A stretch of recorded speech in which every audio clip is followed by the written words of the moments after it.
Sometimes you gotta leave the past behind just to find out where you're going. They try to tell you should take your time, but inside your heart you know it. Don't try to stay. Sometimes you gotta leave the past behind just to find out where you're going. I know you're scared to take a chance to fly, but the wind will keep you soaring. Don't try to stay. Sometimes you gotta leave the past behind just to find out where you're going. No need to waste more of your precious time. When you found your past and you're going. I'm on my way to love today. I'm on my way to love today. I'm on my way to love today. I'm on my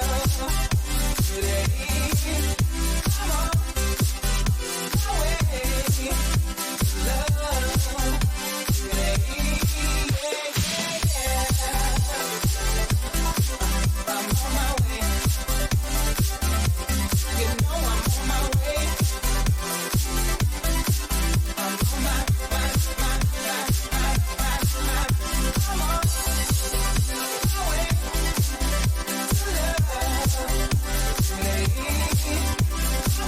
I'm on my way I wanna know where I'm going. I wanna know what the future holds for me. And I've been praying and hoping. I wanna see what this life has left for me. I wanna know where I'm going. I wanna know what the future holds for me. I wanna feel like I'm growing into the man I'm meant to be.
Hey, just sweating a little. Just got a few exercises in. I'm about to handle some raw pork, so I'll be lurking for a while. Well, have fun with your masturbatory habits, Rev. Amy, try. Yeah.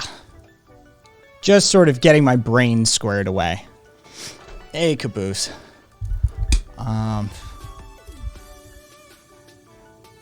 Alright, what do I got? Alright.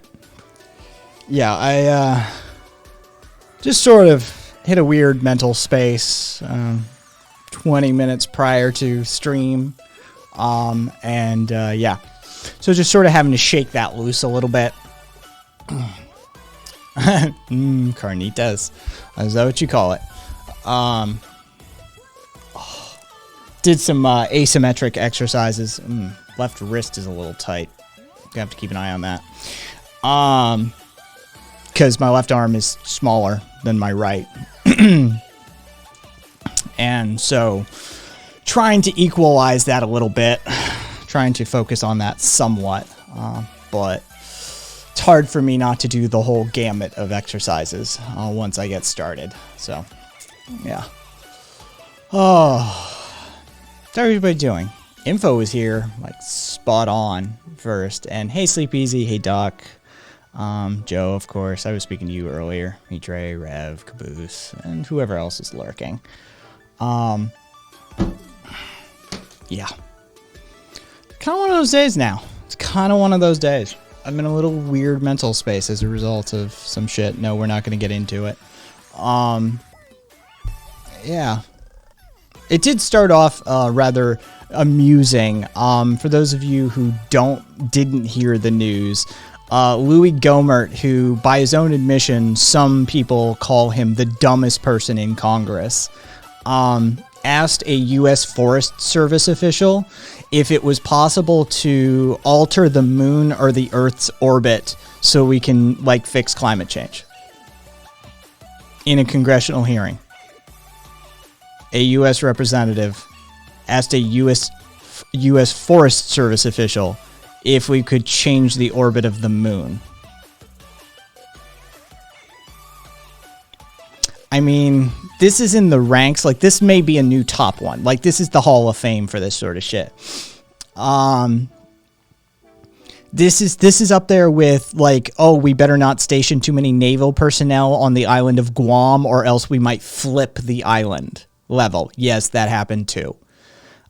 This is Hall of Fame dumb. While they're at it, can they fix the sun so I can sleep longer? I thought that was for a leap year. Yeah. Hey, McSecular. Yeah, definitely. The day started with an amusing anecdote for sure. And then, of course, Marjorie Taylor Greene is up to her old tricks as usual, stating crazy shit. I don't believe in evolution or that type of so-called science. I believe in God. Oh, Marjorie. She's my current favorite crazy fuck in Congress. Wasn't that the plot of Frisky Dingo? Maybe. I don't know. She's my favorite crazy fuck. Like, anybody who rolls out, like, there's Jewish-controlled space lasers setting California on fire. I mean, I want to hear what that kind of crazy. When that level of crazy starts talking, I want to hear what they have to say. It's almost always worth a good chuckle. But yeah, fucking Louis Gohmert asking a U.S. Forest Service official, is there some way for us to alter the orbit of the moon or or Earth? That would have profound effects upon climate change. Thank you, Louis. Thank you for your input. Here's $1. Go buy yourself some ice cream from the truck and let the adults have the floor for the conversation now. Just go on. Go play. No. Oh, you want here's $2. I mean, Jesus fuck. Hey, Rich, right at the show's start, just while we're warming up. In Under the Wire. Yeah, you didn't hear when you can still get a word in. I mean, other than those ones, if we nuke the moon just the right way, it might get rid of the nukes and climate change. I don't know what to do with these people. I don't. And Rich, you're in that part of the world. Is Louis Gohmert your representative? Is he one of yours? Because he's the fucking genius who said that we could, he asked a U.S. forestry official if we can change the orbit of the moon or the Earth to fix climate change. Is he one of yours? Hey, premarital. I mean, just epic levels of stupid from the U.S. Congress. So, I mean, nothing new, I suppose. You probably heard that recap there really quickly. Oh, I saw,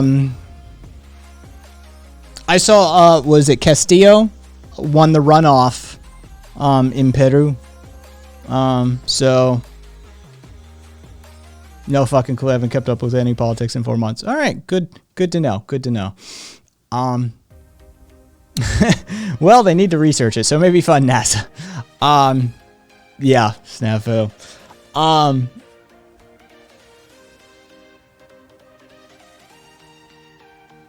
Fair enough, Rich. I don't, dude, I'm sort of, the wind got taken out of my sails a little bit. I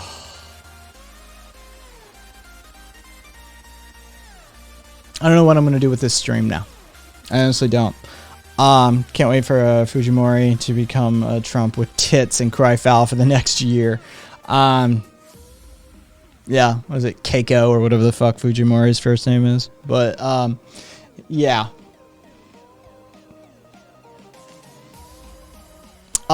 Someone, Caboose. I was going to show it on stream eventually.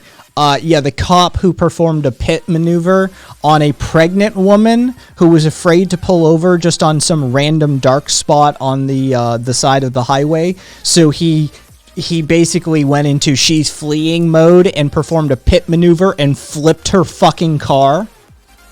That cop? Yeah, yeah, I did see that video.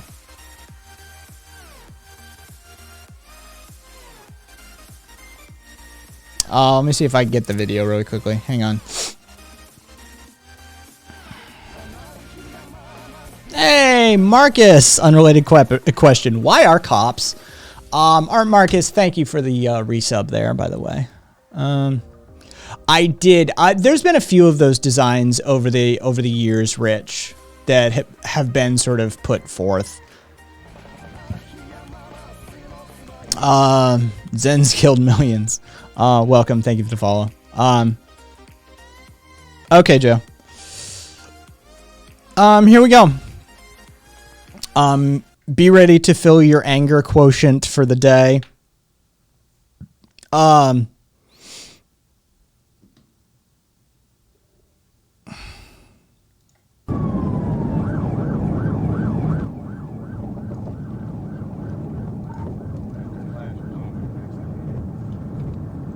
Okay, everything she's doing is to exactly what his own police department says to do. If you are even mildly concerned about the location or the person pulling you over, you turn on your hazards to indicate that you have seen the possible real police officer behind you. She's doing literally everything to exactly what his police department says you should do. Okay? She's doing everything. So I'm just gonna, you know.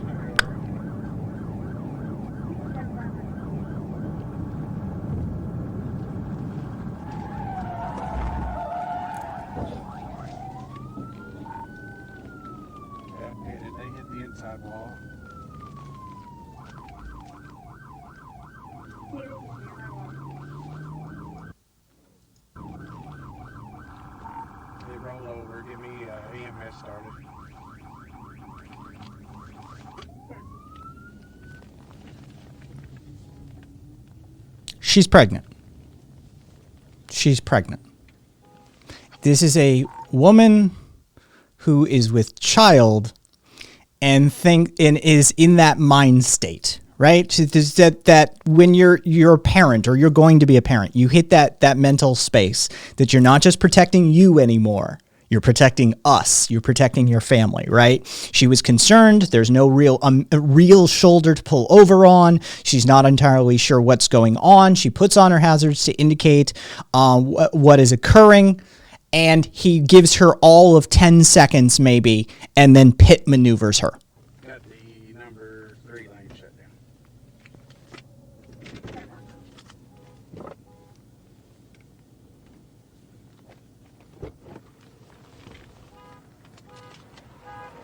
He's super anxious to get out there and help, isn't he?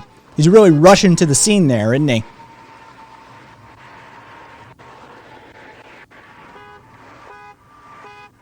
Can you get out?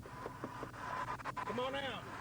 Come on out. This way, right here. Can you get out? Come out this way. Can you come out? Yeah. Hold on a minute. Can you get out your passenger door? I mean, not really, Rev, but, I mean, it could catch fire. Well, this is where you ended up. Watch your head. Can you come out this way? I got plenty of room right here.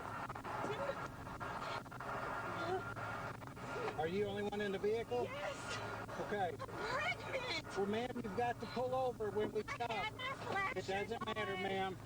It does matter. According to your own police department's documentation and Facebook posting, it does fucking matter. Come on, can you come out? I can't tell you, due to TOS and just basic legal reasons, the shit that's flowing through my head when I watch this video. None of us can talk about it. Pushed it back as far as it would go. Because it was loaded up as far as it'll go back.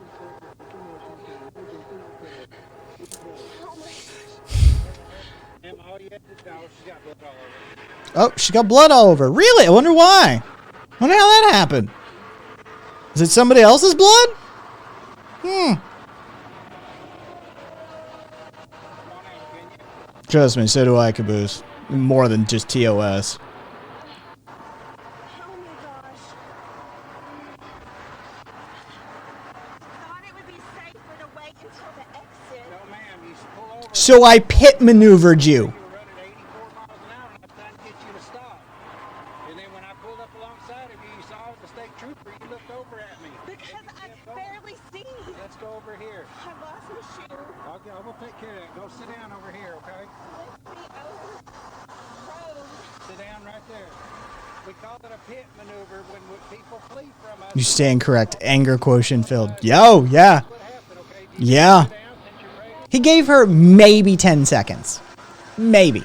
All you had to do was pull over, ma'am. All you had to do, this is your own fault, ma'am. This is your own fault. All you had to do was pull over on the non-existent shoulder, endanger yourself and me, and that way I didn't have to flip your vehicle. Oh, Caboose, yeah, he's 100% indifferent. He's already, this is your fault. Cat's Roar, pit maneuver is, you've seen it in Hollywood. Vehicle comes up behind and pushes in on the rear tire or the rear quadrant of a vehicle, pushing, losing traction on the backside of the vehicle. It pushes it into a forward slide, which oftentimes ends up in a tumble or roll, as it has in this instance, where a cop literally pit maneuvered a pregnant woman because she didn't pull over within the first 10 seconds, even though she had her hazards on, indicating she had seen him.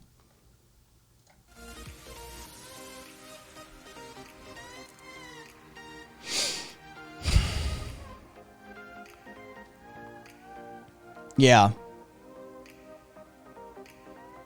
So if you weren't angry already, congratulations. Yes, she did. She literally did everything right. Even according to his own police department, she did everything right. And the first fucking words out of his mouth were basically, you did this to yourself.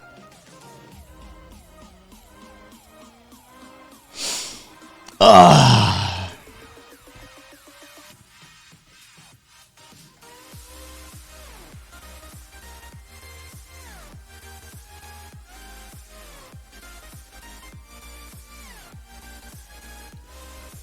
If it's French. Does that avoid TOS? No, it really doesn't.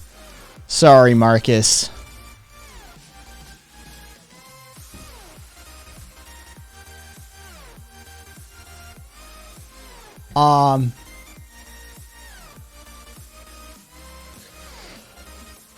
So let's come down from our anger boners.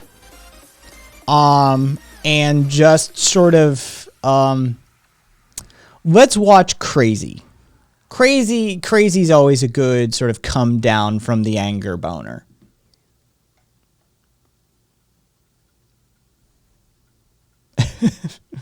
Primero. That I think had been discussed, and some of the information that I think had been discussed in your podcast related to EMF frequencies. That was a thought. And it would was, you, I mean, can because you now, because elaborate right on now that? we're all kind of hypothesizing. I mean, what is it that's actually being transmitted that's causing all of these things? Is it a combination of the protein, which now we're finding has a metal attached to it? I'm sure you've seen the pictures all over the internet of people who've had these shots and now they're magnetized. They can put a key on their forehead, it sticks. They can put spoons and forks all over them and they can stick. Because now we think that there's a metal piece to that. There's been people who've long suspected that there was some sort of an interface, yet to be defined, an interface between what's being injected in these shots and all of the 5G towers. Not proven yet, but we're trying to figure out what is it that's being transmitted to these unvaccinated people.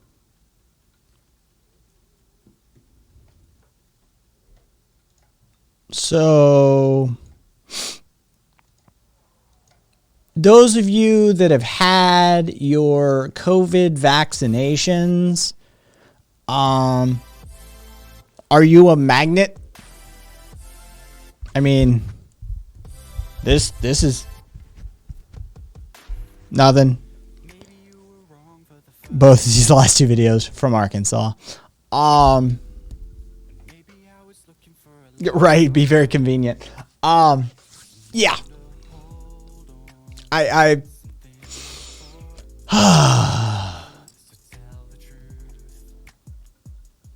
people are fucking stupid. People are fucking stupid. I was promised 5G. Where's my 5G? Yeah, that's a good one. Radio. My penis pulls paper clips off of my desk when I stand up to go for lunch. When people can get this dumb, it amazes me the human race got this far. I know, right? I mean, there's an old NoFX lyric about how the Industrial Revolution flipped a bitch on evolution. You know. There's nuance, but it works. Marcus. I don't fucking know. You know what? We're gonna turn this into, like, I don't know, if any of you other fuckers want to be on the air, let me know. Hey Joe, so the spoon didn't stick to your head? No, absolutely not. I just tried it. I got my first shot like a week ago, and no, it didn't stick to my head. I'm surprised, honestly. I expected it to work. I really did. I just, yeah. Between Louis Gohmert asking forestry officials if we can adjust the orbit of the moon or the Earth, and then the cop fucking pit maneuvering a pregnant woman because she didn't pull over within the first 5 microseconds of him putting his fucking flashing lights on, and then these fucking morons walking around. Now apparently the COVID vaccine turns you magnetic. Like, I just... Jesus Christ. Yeah. It's I can't even care about that shit. I mean, I just got fucking grounded and pounded because I supposedly insulted someone's god. I mean... Oh, this yeah. I think that's Caboose. I think that may be a James Randi video. I'm not entirely sure, but I do know it grounded and pounded. Yes, Marcus. Yeah, I've seen the photos.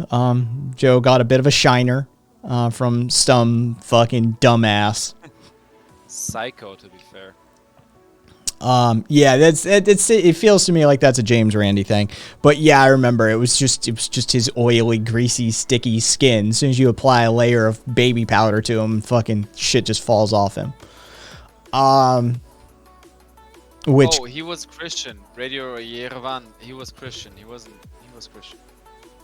I just... Like, allegedly. Yeah, it's the very Jesus thing to do. I remember that passage. Yeah, I remember that passage. Jesus said, "Woe unto you who doubt my existence, for I shall ground and pound you." Yeah. It's fucking hilarious. I'm happy I got that in. Like, I didn't shut my mouth for shit. Like, after the first scuff, like, apologized shit, and then when he came back for seconds, then the shit kicked off. Like in the end, when I walked to the police and everything, police came and shit. I told them to his face, "You're a shit Christian. Like you're a really shitty fucking Christian." On a high note, Jesus is a luchador. Yes. While speaking about Jesus, a retired nun, she was a former principal of the St. James Catholic School in Torrance, California, embezzled $835,000 over 10 years to fund her gambling habit. Oh, wow, that's Yeah. Queen. wow.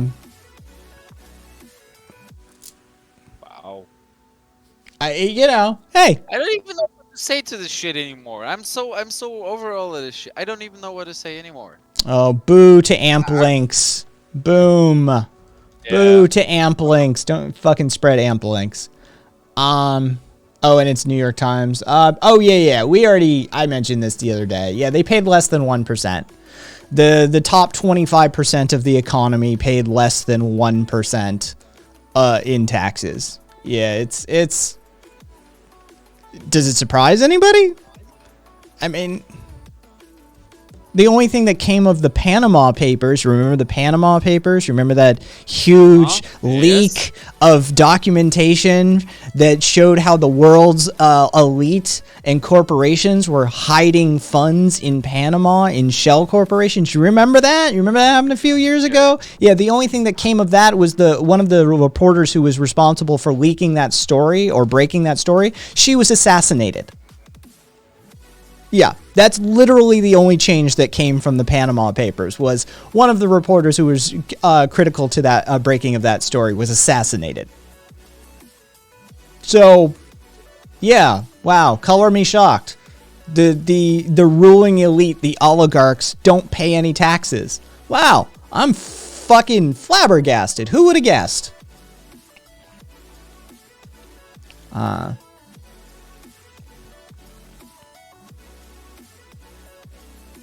Marcus, rich people have disproportionate power? Scrape me off the floor. I'm shocked if it's equal or more than 0%. Yeah, I don't, what are you gonna fucking do with that shit?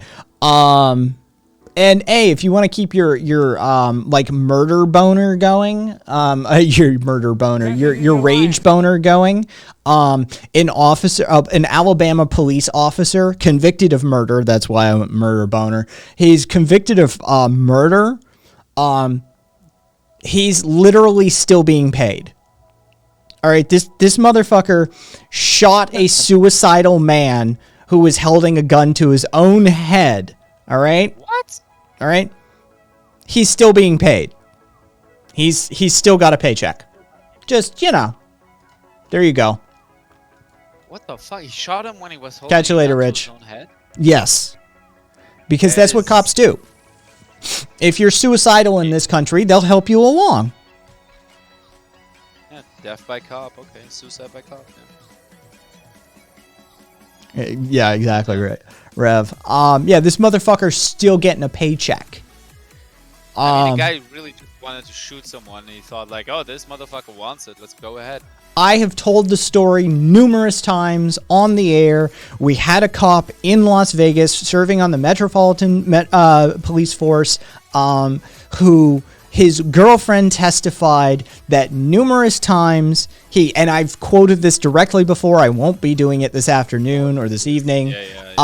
He would sit home and say, one of these days I'm going to shoot an N-word and get a paid vacation. Well, guess what? You want to know what he did? A fucking a black veteran was having a mental health crisis in his vehicle in the apartment complex where he resided. They boxed him in.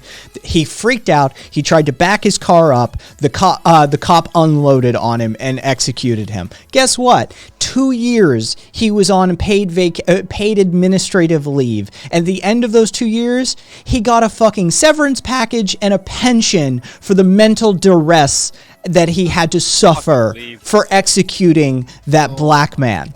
Yes. That's exactly what fucking happened. And his girlfriend testified. Oh yeah, he used to sit at home talking about how he's going to shoot N-words and get paid vacations out of it. Guess what he did?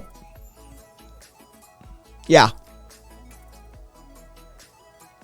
We don't. We don't think all cops are necessarily bad people, but they're part of a very fucked up system. Let me ask you a rebuttal question, Rexit. Let me ask you just a rebuttal question. Are all MS-13 members bad? Yeah, fair enough. Are all Bloods and Crips bad? Because they aren't, actually. That's it. They're a member of an organization that has systemic problems and criminal elements running amok throughout it. And a lot of them just joined because they didn't have any family and they needed family. You tell me. Alienated. If there's a distinction to be made, then we'll make the distinction. If there isn't, if you're going to color all gang members as evil and murderers, then guess what? We're going to use the same tactic. So this is up to you to decide.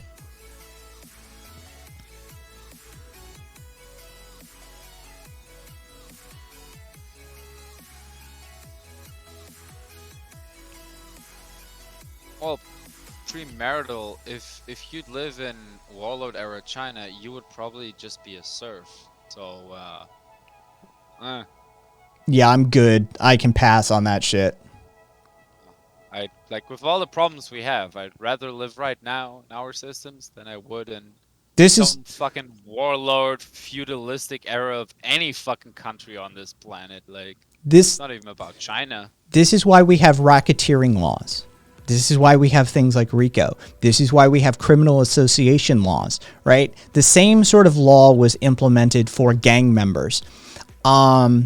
If you are a member of a criminal organization and you are sitting back at the safe house just counting money, or just sitting there watching TV and eating Cheetos, and your boys go down the street and commit a drive-by, you're also guilty. You can and will be charged.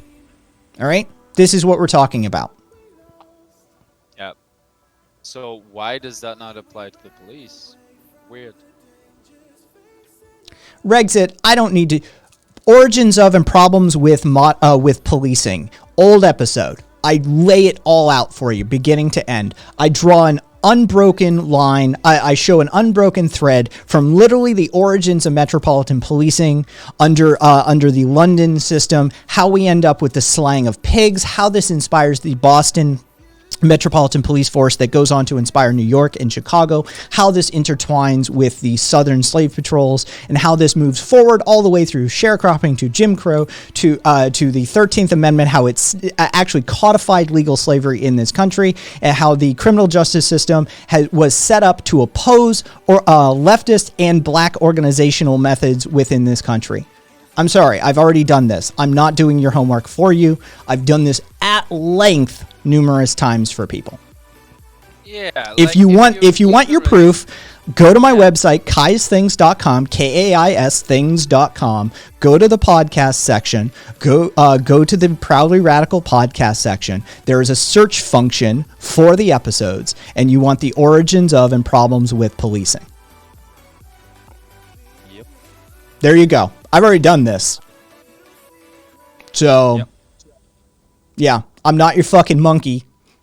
I'm not gonna perform for you. But if you want to actually learn, no, he's willfully ignorant. Like I Rex it. It is not our problem if you're ignorant about history. Educate yourself.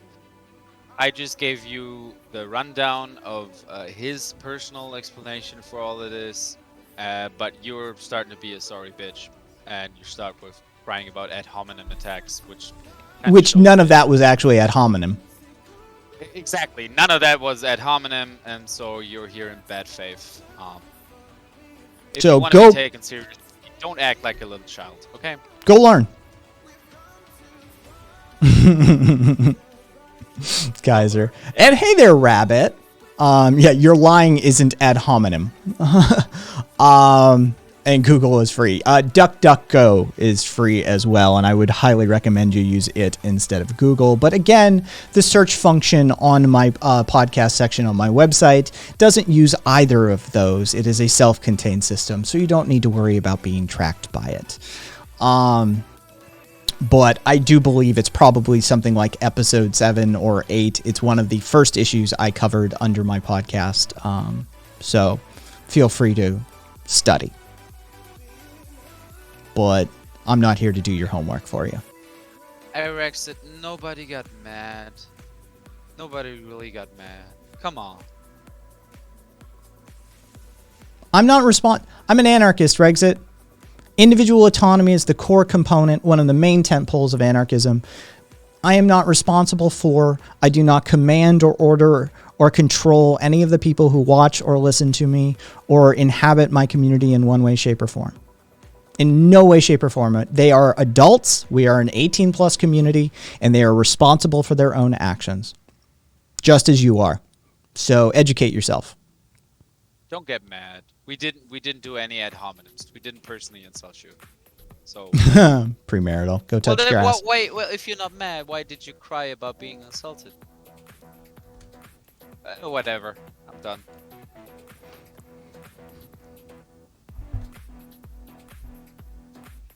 Yeah, but we gave him the links. You gave him the links. You gave him the info. If he doesn't act on it, it's his problem.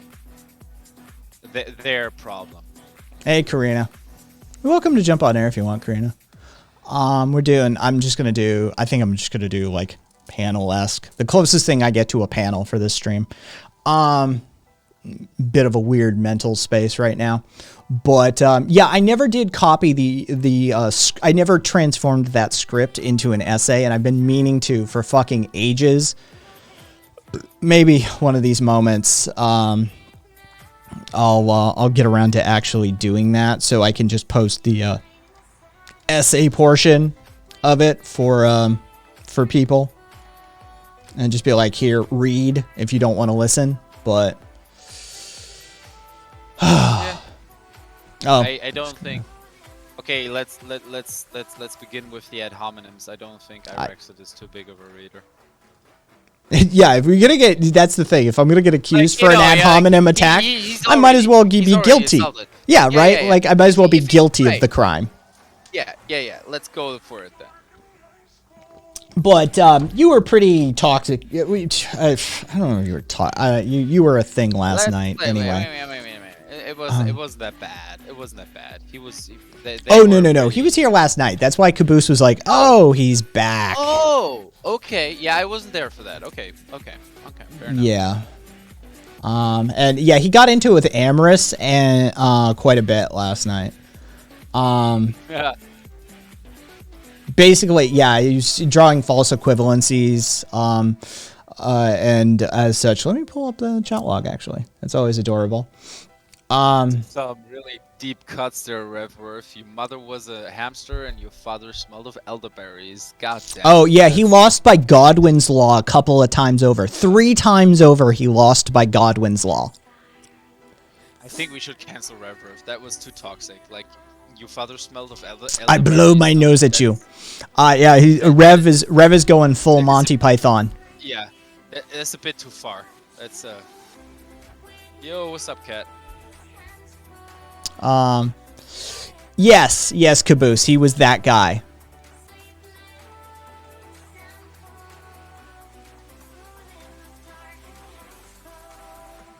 Yeah, that's hilarious. Is that literally because Mussolini's father was an anarchist or something, or was it Franco's father? I mix shit up sometimes. Mussolini's father was an Ansin. Yeah. Which, you could see the child rebelled a bit, didn't he? Just like a little bit. But just funny how that works, right? Yeah. Which kind of should tell them that's the opposite of what he did. But yeah, whatever. his second comment in chat was, so you call yourself an anarchist having thousands of rules. Sounds like more like authoritarianism. So my first challenge to Rexit right out of the gate was, where are these thousands of rules? What are you talking about? Like holy hyperbole, Batman. Yeah.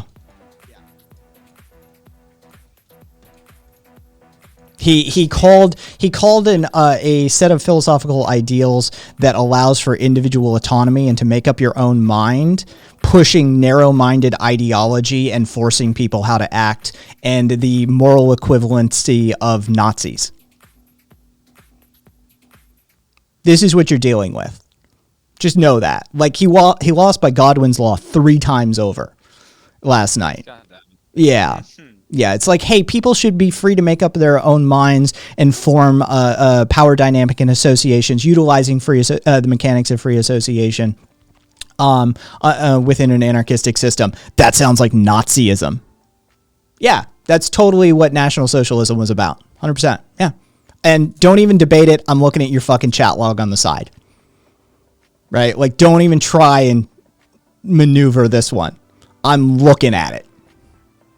2021, everything's logged. Yeah. Yes, the authoritarianism of an enforced individual autonomy. Radio. So can I ask what the 4th point is, or 3rd point, or whatever, as Godwin's laws mentioned? Had an easier question. It was the 3 ways the 3 times over that he lost by Godwin's law. He had to reference Nazis 3 times over. That's a different one. Boom. That's a different one than the origins of and problems with modern policing. That's a whole other essay set. But good on you for finding.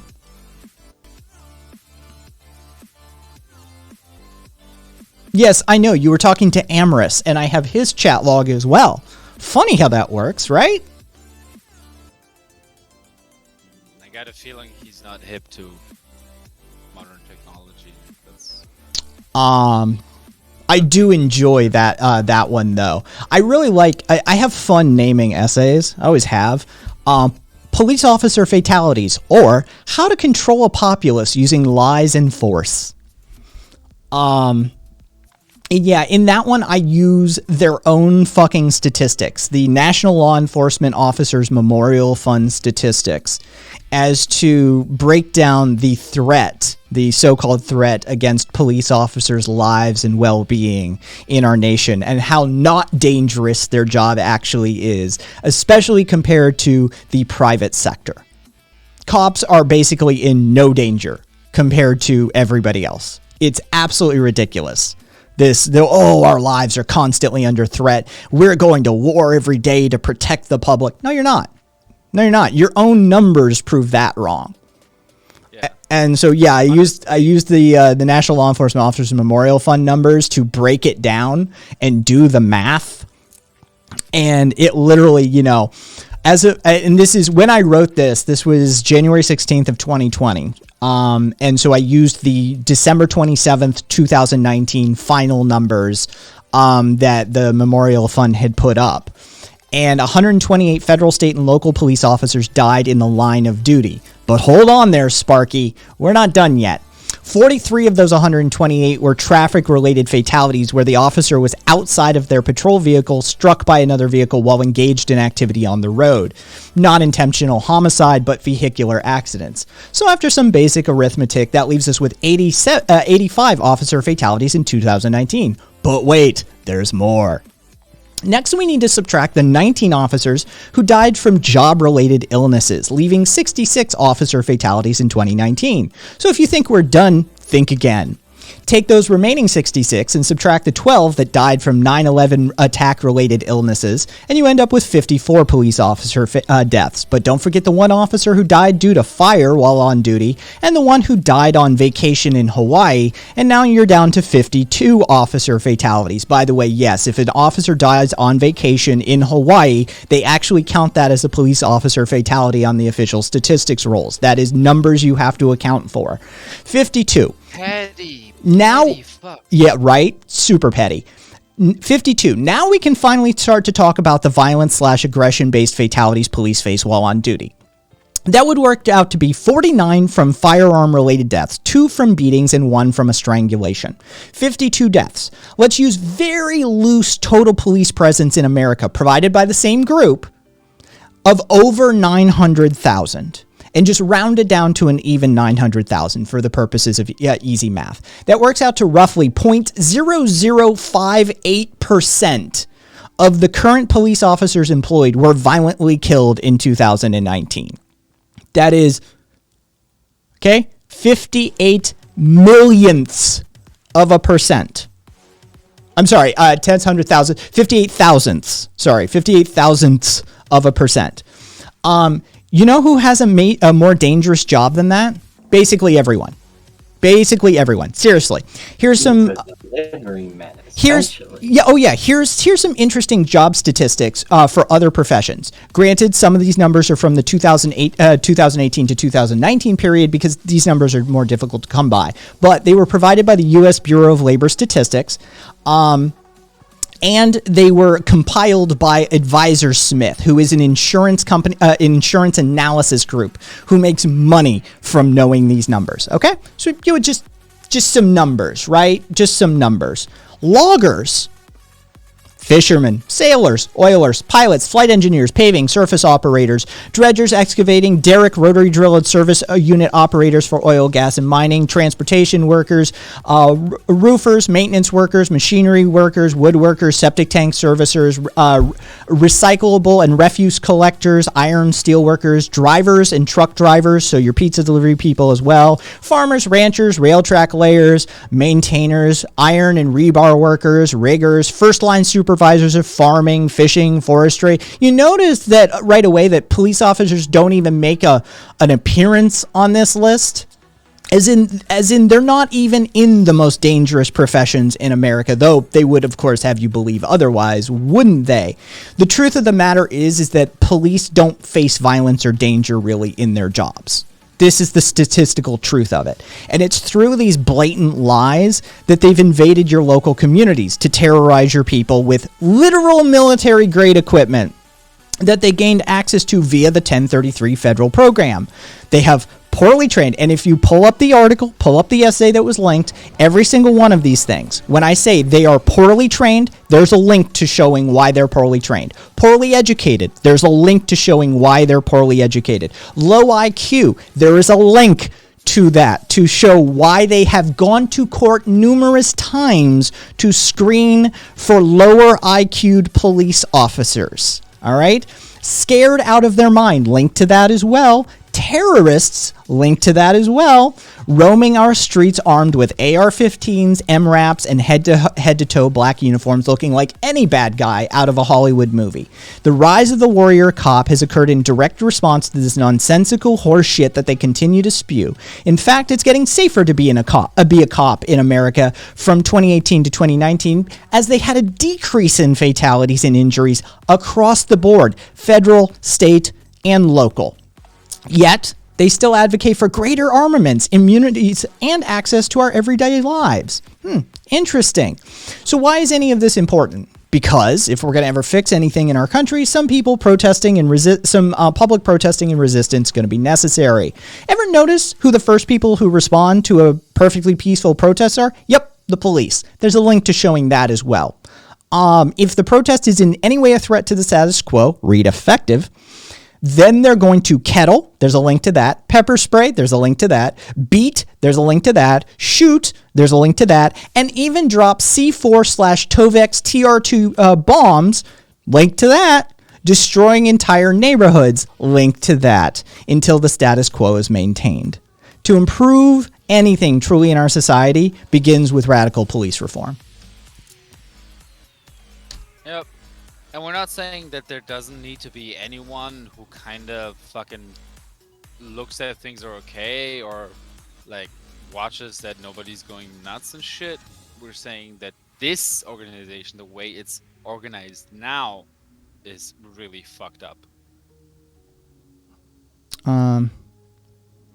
Yeah, and Rabbit, love it. For those of you playing at home, that's only twice the number of people killed by vending machines and wolves.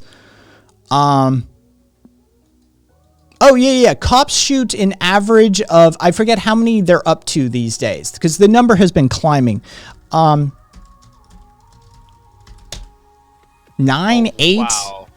Every 98 minutes. Every 98 minutes, cops shoot a dog in America. At least 25 dogs are killed by police every day in America. And by the way, this number is coming from the Justice Department. This isn't some lefty-leaning organization. This isn't fucking PETA. This isn't Save the Whales or Greenpeace, right? This is the fucking Justice Department that put up these numbers. At least 25 dogs killed by police every day in America. Irexidai is agreeing. I guess they weren't all bad faith.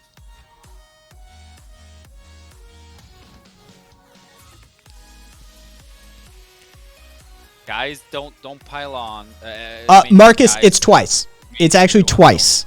Pile on. Be Um, nice. Be nice. Please be nice.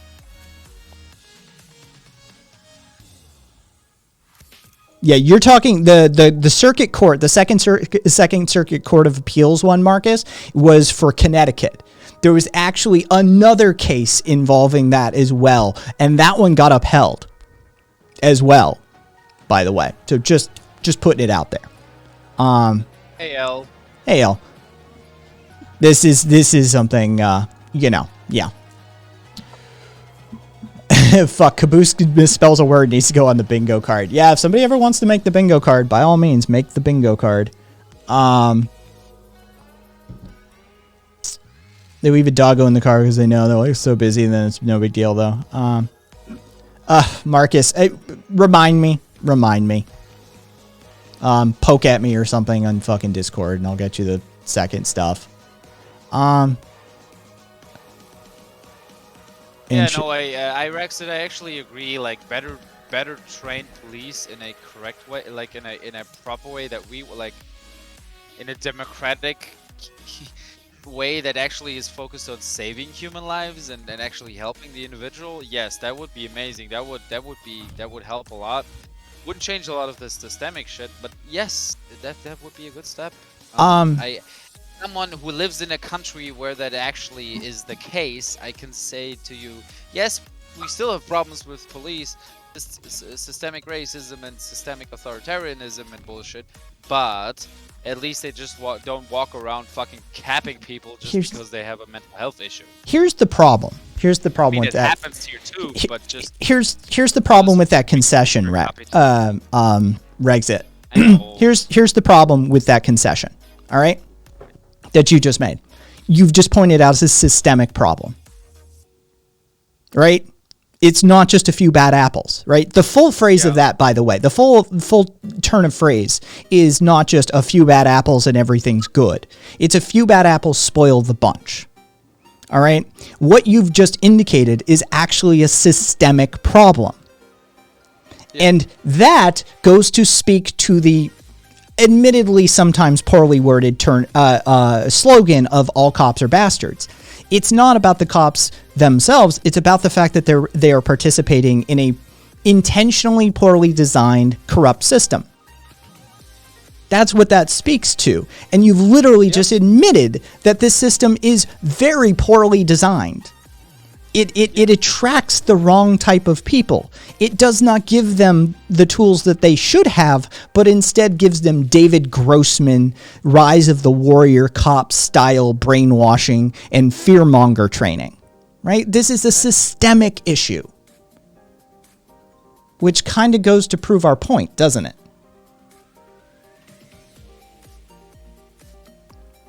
Oh, Fabian, trust me.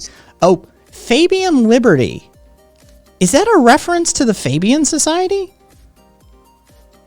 Like is or is it the original reference to it is literally a reference to the Fabian Society. Holy shit, talk about a deep cut. Which also the Fabian Society is tied to a lot of weird shit. Fabian libertarianism. Wow, that is one of the most niche ones I've had wash up on my shores yet. I mean, credit where credit's due. You picked a niche one for sure. Are you from Britain? Yeah, are you from Britain? Like, where are you from, Fabian? Look, I'm not even critiquing at this point. I'm just fascinated that this is a very niche sect, as it were. Oh, you're dual stream from America. Alright. Interesting. I'm gonna have to stop by and have a conversation someday, Fabian. Like that's definitely a thing. Oh yeah, I see black and white. I'm sorry, black and white. I see black and yellow. Yeah. Okay. Cool. I'm pretty sure. I'm pretty. Oh yeah, lots of black and yellow. Lots of black and yellow. Okay. Cappy. We're gonna have to have a conversation. I'm gonna disagree with a whole lot of what you two probably espouse. Just know that up front. But that's okay. Where, you know, as long as you're not authoritarian, we can have our differences of opinion. And as long as we're not putting guns to each other's heads and saying, this is the way it's gonna be, I generally get along with people. Because the basis of the Fabian society is kind of incrementalism, no? Well, this is the thing. Marcus and anarchist first. Yeah, we'll get into it someday, I'm sure. But welcome. It's always fascinating to see such a deep cut as like Fabian society. There's not many people who know what the fuck the Fabian society is, even, especially in modern context. Yeah, or who Fabian was, because the Fabian society isn't the origin of that reference. The origin is actually a general. And yeah, it's rare that you. The layer. Yeah, it's rare that you meet somebody who's, one, ascribing to that ideology set, and two, let alone who knows what it is. So welcome. I'm gonna get back on track now. Sorry, I got totally sidelined, but it's like wait, Fabian. Love it though. Caboose, I'll roll you through it one of these days. Interesting. Let's see. All right,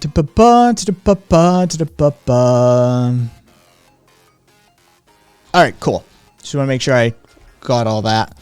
I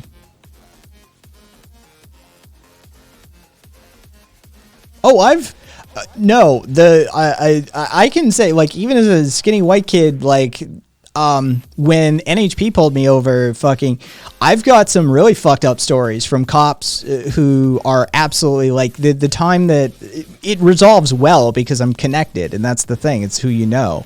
When not that long after I moved to Las Vegas, in NHP, Nevada Highway Patrol, pulled me over on one of the freeways here. And basically, the way Arizona orders their driver's license history records, they order them the opposite order than Nevada. Nevada orders them descending from current date. Arizona orders them ascending. So basically, the oldest information is at the top for Arizona. The newest information is at the top for Nevada. So this fucking idiot pulls me over, and despite the driver's license being a driver's license, claims that I have an expired learner's permit and that I'm driving illegally, and he's going to impound my car. Right? Like, this is, he's going to ticket me. He's going to fucking impound my car because he doesn't know how to read the driver's license record output from the neighboring state. This is a very real fucking thing that happened to me. Luckily, I'm connected. I called my stepfather, who is a former judge, who called the on-duty police captain for the area. The police captain immediately got onto the private cell phone for the NHP officer and said, "What the fuck are you doing? Let him go." And they let me go. Right? If I didn't have the backroom connections that I have through a well-established family, I might have been actually hauled downtown and, like, put in bracelets and had my car impounded and shit because of the just gross incompetence of a highway patrol officer. Well, basically, you would have been at the mercy of stupid. Yeah. Oh, yeah. Yeah. And I mean, That's the truth of the matter, is cops in America aren't required to know the law. Literally, we've had a Supreme Court case about this. Cops are not required to know anything about the law. We, on the other hand, cannot use ignorance of the law as a legal defense.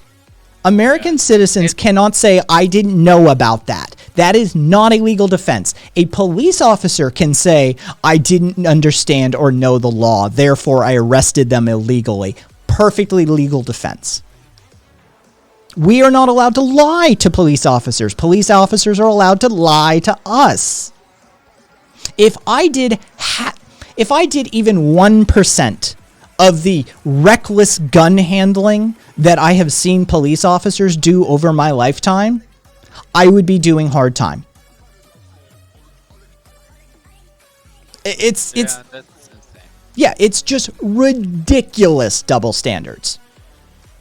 I mean, that's shit we don't really do in Europe, and we deal with different countries here with completely different governments and systems, and we kind of manage. So what the fuck? And oh yeah, Fabian, there's the case. We had more time, I guess. Angrily pours another glass of whiskey. Marcus, what you drinking? Public, I have a lot of extremely dorky black friends. They've all told me their horror stories. Yeah, how many times have you pulled your gun when you went to pull the taser? Exactly. Hey, Doc.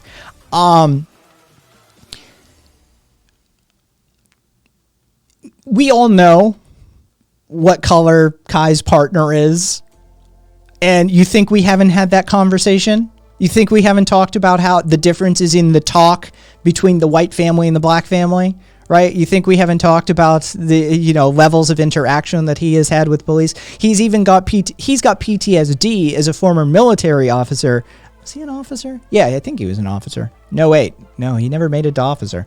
As a former veteran, trust me, we've had these conversations. I'm aware. I did my tour of duty in the Deep South as well. That I don't mean military. I just mean I think living in the Deep South of the United States should be considered equivalent to a tour of duty, quite frankly. Yeah. Yeah, it's absolutely ridiculous. Hart Joe comes from Germany. That looks like Hotship. Yeah, Hart Joe. Yeah. Hart Joe. Hot Shupeng 2 is asking that. Yeah, Germany. Yeah. The land of order and deficiency.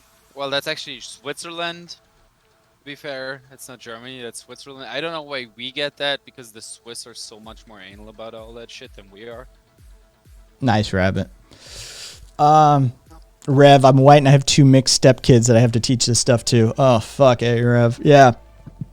Yeah, he and I have sat down and had that conversation about how fucking, in our household, it was, to have the talk with me was the birds and the bees. It's the sex talk. The talk for his house was, if you even behave even mildly out of order, they will shoot you. They will execute you. Even if you don't do anything wrong, there is a possibility that police in this country will murder you. Right? That's the talk in a black household. And I literally had to. It's insane. I've met African Americans here in Germany who experienced racism in a bar, and I stood up for them and said, like, fuck you, shut the fuck up. What do you do? This is like, fuck you, you racist piece of shit. And first they were like, no, it's all fine, blah, blah, blah, blah. And then later on we talked about it, and he was like, actually, you're fucking right. I just went into like a standard fucking trained mode, but you were right. That asshole was racist, and thank you for standing up for me. Like, it is so ingrained. It is sick. And yep, Rabbit right there. Keep your hands on the wheel. Do not reach for the wallet. Let them do it. Those sorts of things. These are very real realities. I always say sir and ma'am. Yep. Yeah. And everyone, but with a lot of people, it is just, yeah. And as to Rexit, as to your point, something nowadays, how police have been demonized. You can't get high quality people on those jobs. That has nothing to do with it. That has nothing to do with it. This was done long before any demonization of police. right? Like the 1033 program started in, well, when did we rebrand? Fabian, you seem like the type of person who might know this. When did the 1033 program become the 1033 program? Because I know in the 90s, the 1033 program was a different iteration of the number. Like, it was called something else, but it was still the 1033 program. So in the 90s, we were militarizing our police. Under Reagan, we were already, doing the drug war sort of thing. So we were doing the militarization of the police as well, law and order and those sorts of things. And we were training them to be killers rather than, servants of the community. Fuck Reagan. Fabian, you and I are going to have a lot of differences of opinion on how to fix stuff, but I think we're probably going to agree with what's wrong a lot of the time. It's going to be fun. Don't want to go into details, but I remember crying as a teenager because I assumed the cop would kill me. Worst night of my life. Oof. Good. Regsit. Good. That will force change. That's a good thing, actually. Yeah, that's actually a really good sign. Yeah, because then they have to look around and think about, oh, maybe are we actually doing something wrong? Ooh. Public, let's see. When police finally started to change, people started to demonize them. Yes, that's actually what's happening. They didn't start to change. They didn't. RZ, they didn't start to change. I'm sorry. I'm sorry. Like, Rabbit's old as fuck too. Rabbit's a little older than me. Like, I mean, my entire life, police have been predatory. They have been over-militarized. They have been arguing to be not the servants of the community, but to be these sort of military outposts at war with the community. Us versus them. It's been my entire life.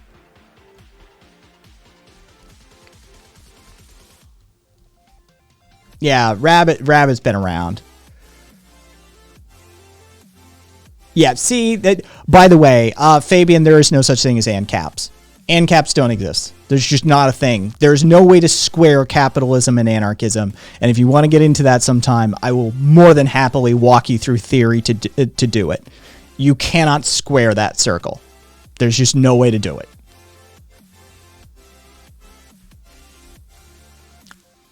RZ, I've seen the inside of that reality. All right? I grew up in law enforcement. My fucking stepfather was a judge, for fuck's sake. I have had private tours of the BATFE regional headquarters in New England, right? I've had classes with military and police law enforcement. I've been to Front Sight.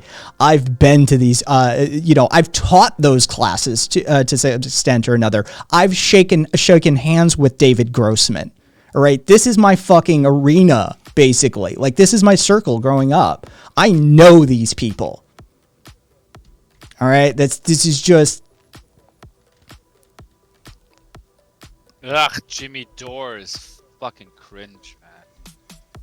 Oy vey. But okay, have fun, Rexit. Have fun. Have a good night.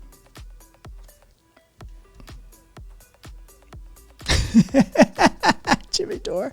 Yeah, there's a police substation in my high school, and that would have been, Jesus Christ, it's been a while, fucking Rabbit. They've been positioning themselves as vanguard since before the 90s. Oh, yeah, like well into the beginning of the 80s, they were doing that. For sure. How long ago was this? Which portion of it? It's not a singular event, right? Like, this is my familial circle. I've got FBI agents and military members, and all of that is across the board. I don't really care about the Oathbreaker terminology, Fabian. I think at least within the leftist milieu, there is no need. Police automatically indicates Oathbreaker. Maybe on the right, that term sells. On the right side of the aisle, Oathbreaker probably works. On the left side of the aisle, it doesn't really matter. On the left side, all I have to say is police, and the job is done. All right, with fucking somebody will inevitably do it. Pig is a pig is a pig is a pig is a pig. Right? Like there's no work to be done on the left. The job of convincing people cops aren't the greatest is the right side of the aisle. That's who has that bootlicker mentality still. The left side of the aisle, the actual left, not the Hillary Clintons of the world and shit like that. The actual left side of the aisle, as dwindled as those numbers actually are, we don't need to convince that. So we don't really have any work to do in those regards. That's more of your guys' side. So yeah, I have no opposition to the term Oathbreaker, and I think it'll probably work. It would probably sell in like your side. Rev, yes, he said it. Yeah, it's your job. Yeah, it's just, yeah, there's no work to be done on our side of the aisle for that. RV.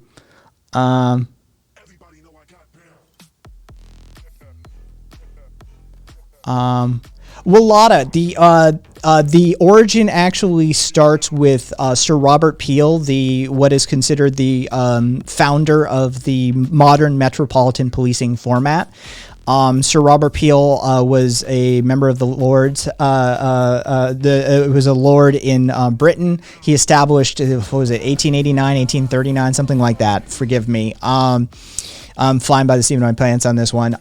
He established a series of rules and laws that basically created what we have come to understand as metropolitan policing. And part of what he did was the abuse that he engaged in. You see, Sir Robert Peel had a penchant for raising livestock. He liked animal husbandry. He had a farm.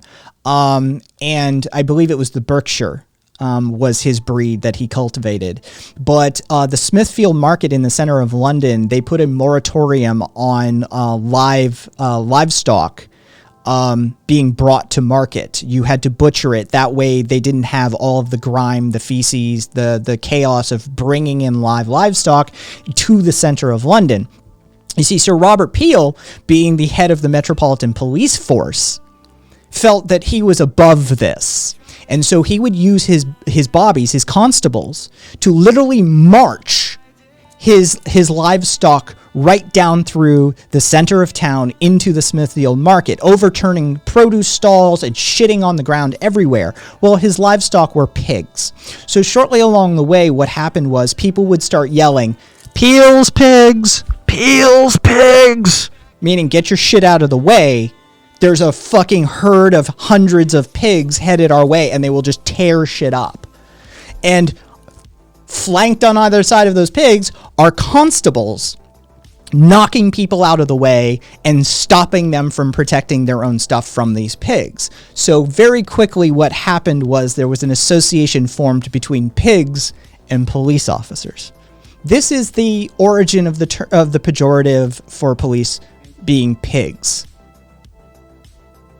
It may be slightly apocryphal. We're not entirely sure. I've looked into it at length. I wish I had some contacts in certain areas, segments of British academia, so I could research it further.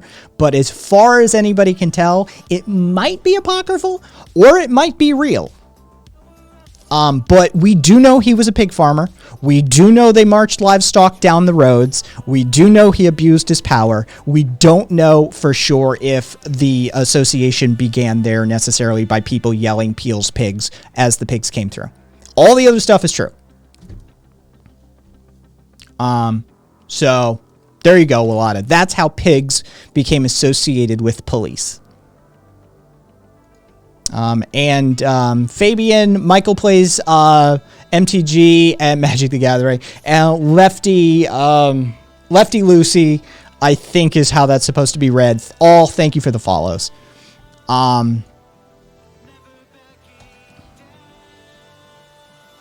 Joe. Yes, sorry. No, I just said so, not Joe. Sorry. I was away. It's okay. It's your own fault, officer. Oink, oink. Oh.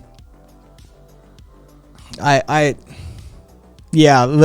I think that Liberty, you and I, Fabian, you and I and your partner, apparently you stream as a duo. We're going to have some future conversations for sure. I'm going to disagree wholeheartedly probably with most of your solutions, and you will disagree with mine most assuredly, but I think we're going to have a lot of overlap on our Venn diagram of what's wrong. We'll probably find some differences there too, though. But the fact that you know some of these court cases and you have an issue with the police being oath breakers and stuff, it's fertile ground. And I also often advocate on this channel that there is the difference is the biggest difference. The largest chasm isn't between the left and the right of the spectrum. It's between the up and the down of the spectrum. It's the authoritarian versus libertarian axis that we have the most concern for. So I think we'll get along.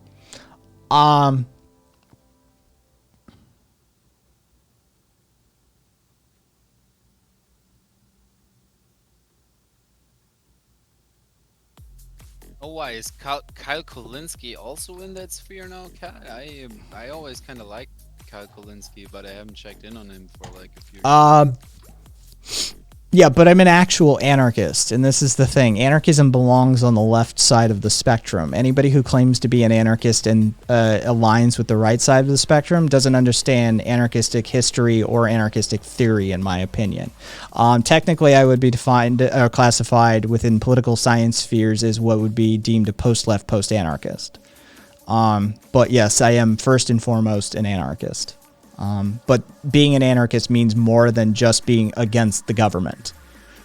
And if you take away from anarchism all it is that it's against governance and against the state and against being told what to do, then you've missed 90% of what it means to be an anarchist. So. Oh yeah, no, Kulinski definitely had some bad takes and shit, and he had some. I was always amazed how he could do that show and all that with all the lack of basic understanding. Here's the problem with egoism, Kat. It leads to hyper individuality, and greater increases in individualism lead to decreased rates of empathetic response. I've covered this at length. This is the inevitable end problem with Stirnerism and egoism, is that the higher rates of individualism that it directly invokes actually decrease our ability to act as a group and to fix problems as a group. It has a direct impact on the emotional and empathetic response a person can have in those situations. It literally retards your emotive responses. This is literally my argument against it at the end of the day.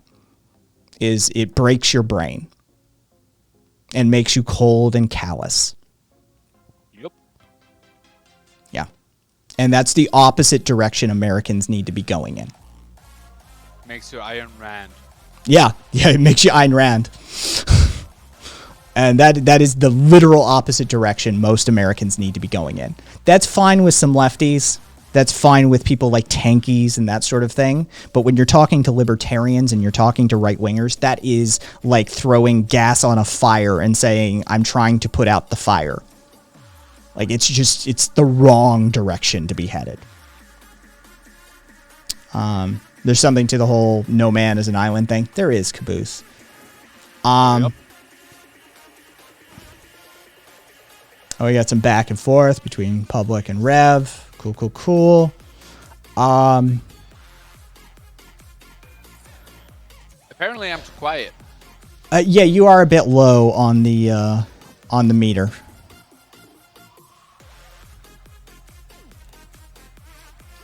So yeah, I've already got you doubled on volume. I can't do any more than that. Okay. Rabbit, anyone whose argument can boil down to might makes right. Yeah, that's more of a veiled threat. Yeah, it could definitely end up in an authoritarian modality of thought for sure. And yeah, I would never expose a neo-libertarian or a North American libertarian to Stirner. Oof. Talk about creating a monster. I mean, basically all you're saying to like an ANCAP or a libertarian at that point is saying, yeah, you're right. not the thing that should be done.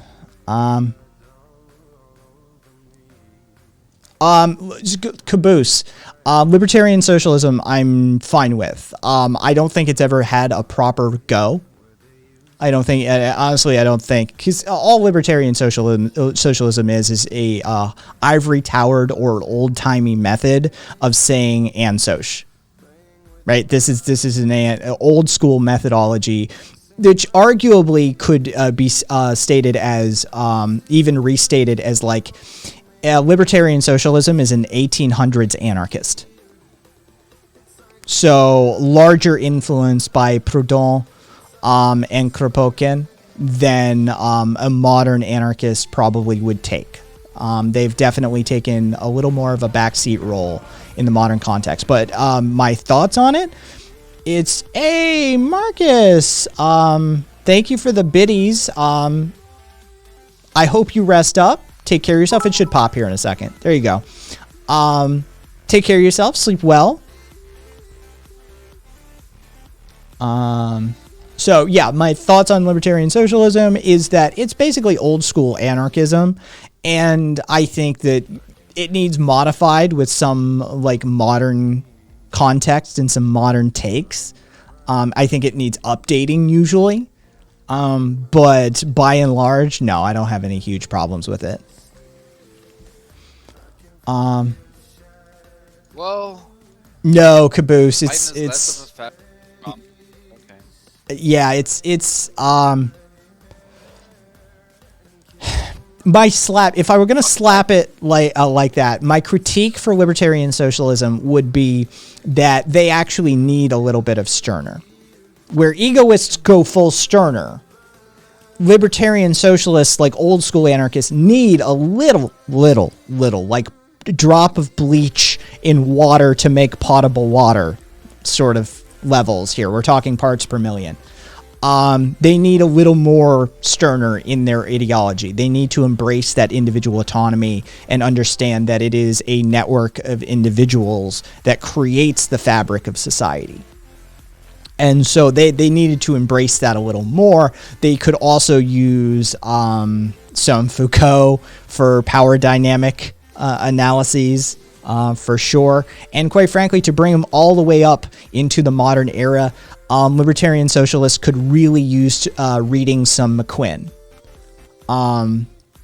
Yeah, Jason McQuinn definitely could revise some of that theory for them as well.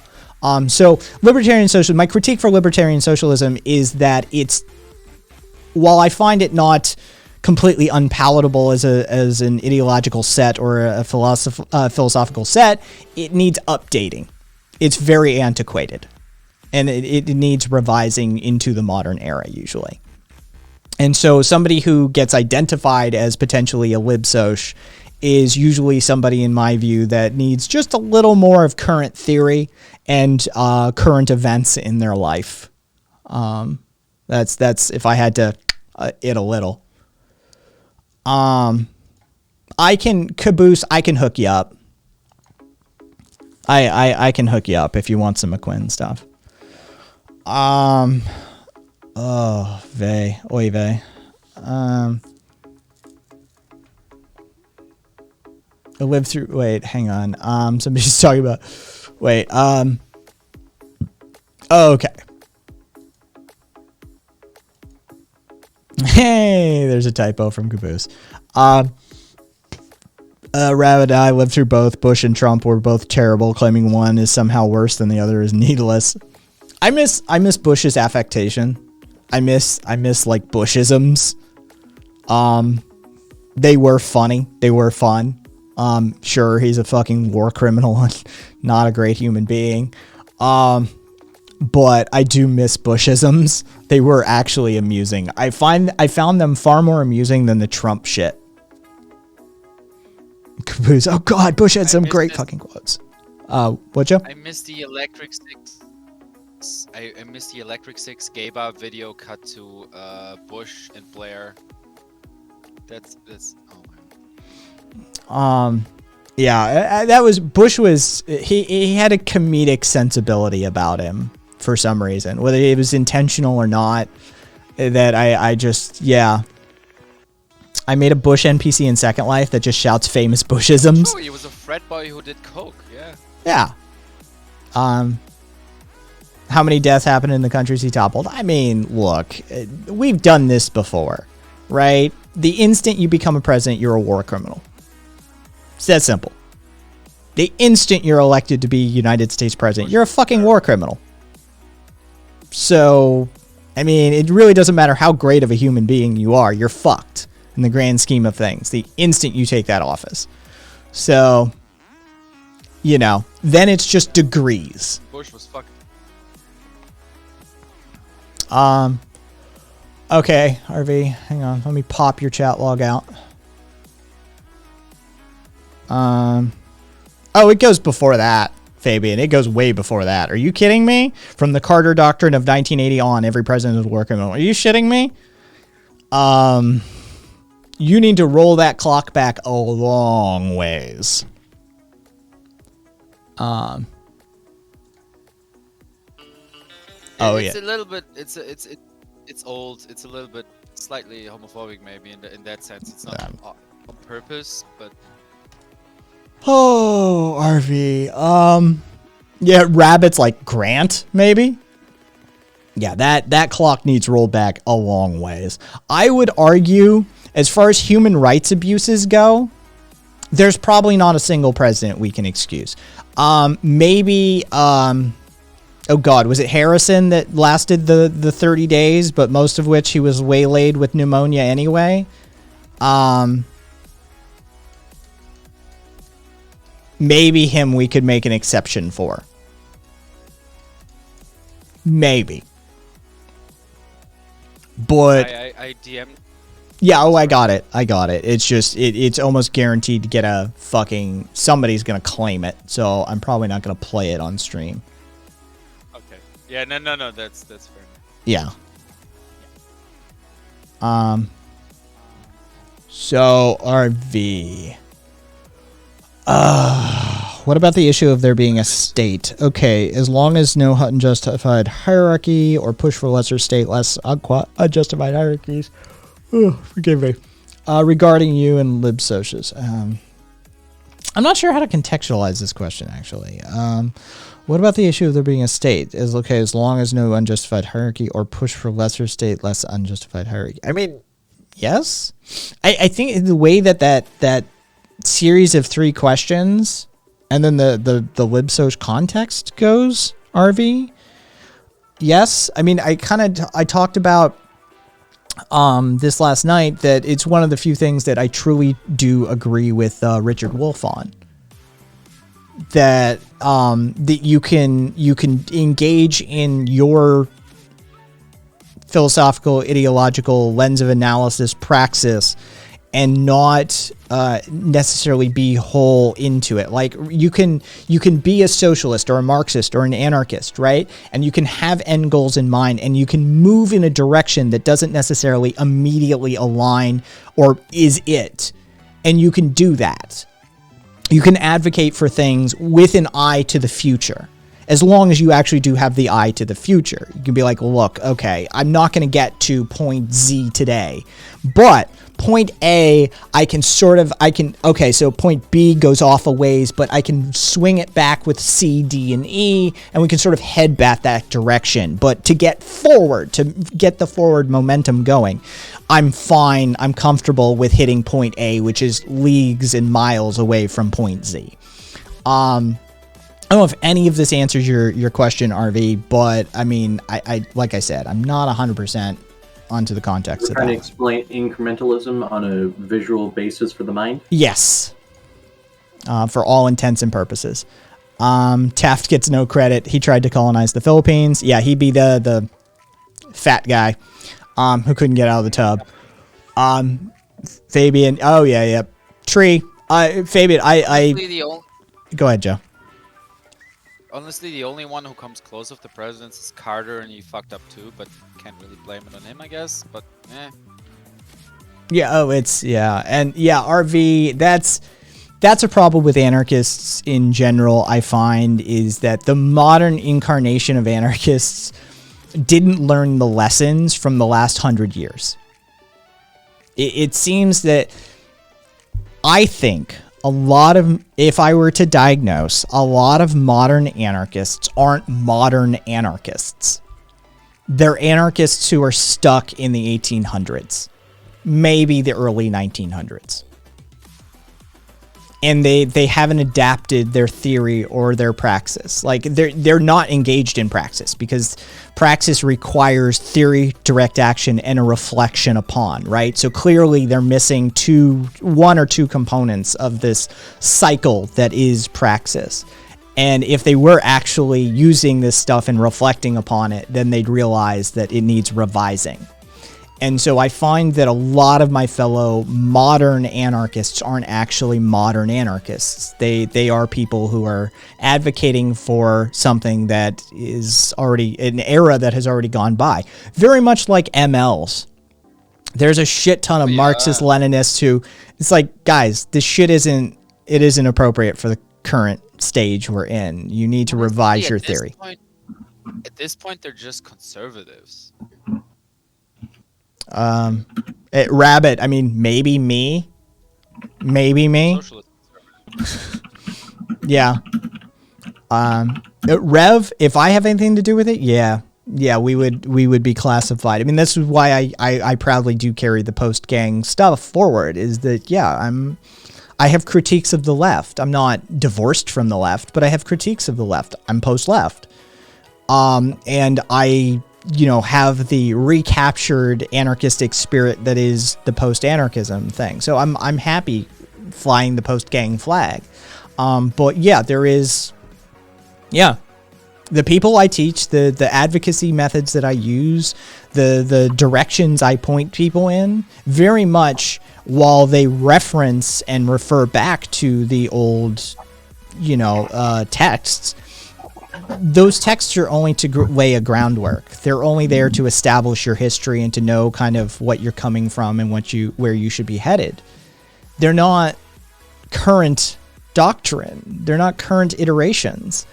And for that, you need to talk to somebody who's still alive, who's lived in the last 30 years, who's lived in the last 50 years, right?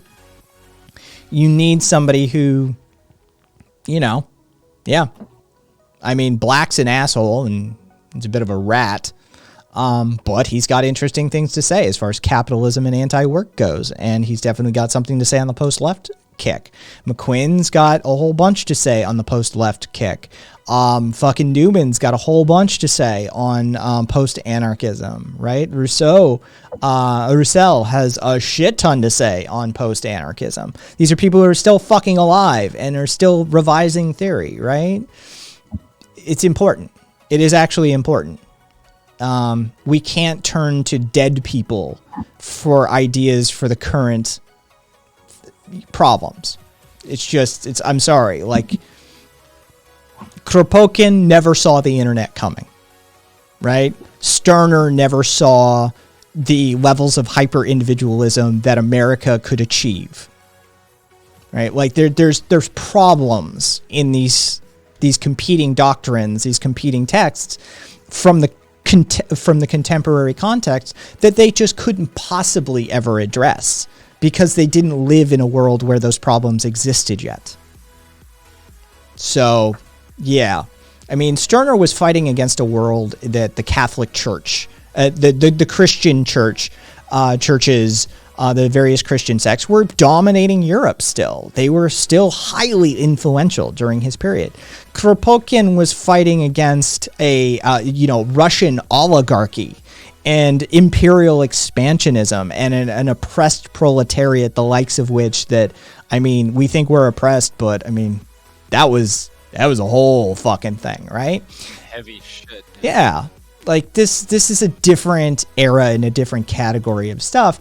And we have to look to contemporary solutions for contemporary problems. I truly believe that.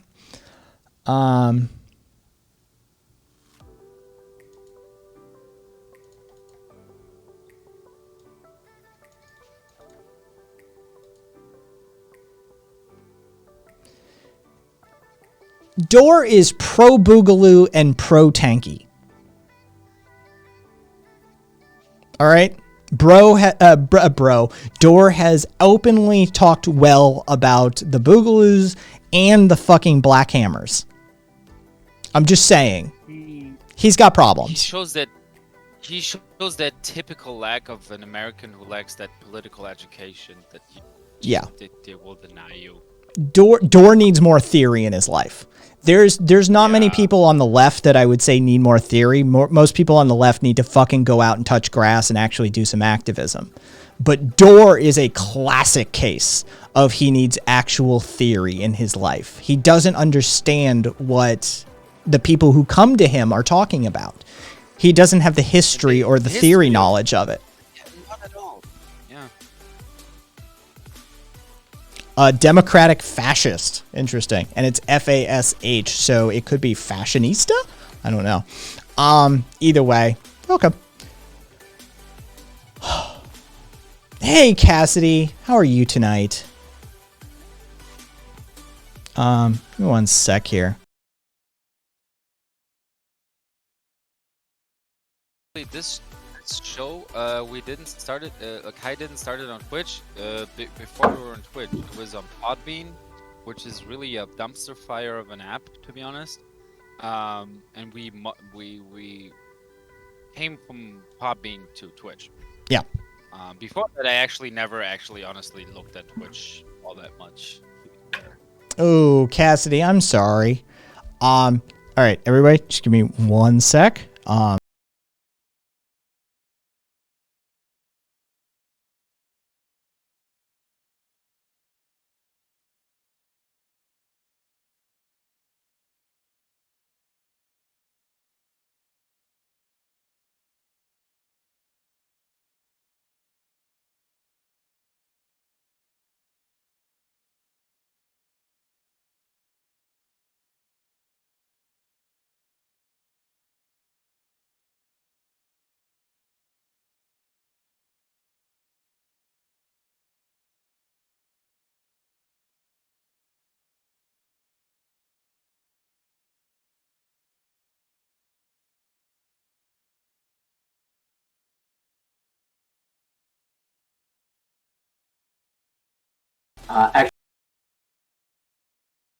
Actually, have a good night. Okay, catch you later, Karina. Karina's gonna go play some sort of RPG. Catch you later, Karina. Caboose, does that mean you have to go as well? Or is that one of the games you're involved in? I don't know if Caboose is also... Yeah, okay, Caboose, yeah. Usually when Karina checks out for some tabletop shit, Caboose needs to go as well. Attached it to hip they are. Aren't there a couple of D&D groups that y'all have going? Either way, Caboose, enjoy your session, have fun. Try not to murder Hobo too much, and like undermine your DM's plans. That's always fun. Fair enough. Well, yeah, that is true, Caboose.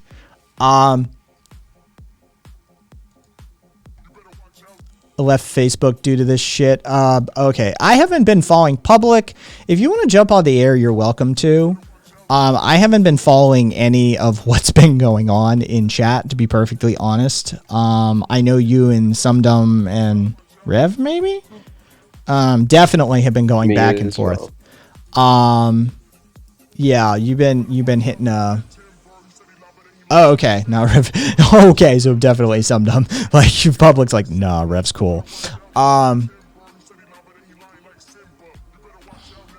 Basically, it's burn or bust. About a year into the Biden presidency. All right, public. Rev, my thigh was awesome. Do not have that much faith in the American political system. I think there's gonna be a lot of business as usual BS. Maybe not. No, of course it is. Of course it is. I'm saying supporting the duopoly is supporting the right. He disagrees. By that exact standard, supporting the right would support the left, right? Or supporting the right supports the Democrats, right? Because if supporting the Democrats supports the right, then okay, so so the Dems, that's not really. God, this is where we end up in Well, I mean, if nuanced distinction. This is the liberal. This is like liberals and fascists are the same. It's just it's the fucking just throwing out the nuance. I had that conversation with a mechanic neighbor of my mom's today. Like, I like to do it and whatever, but he just he's a good guy. He's a smart guy, but he just fundamentally lacks political. Oh my education. God. And, Oh, that is what happened? Womblessness Crisis asks, would you consider homosexualism and transgenderism to be more neuropsychiatric or penovaginal disorders? Here you go, womblessness crisis.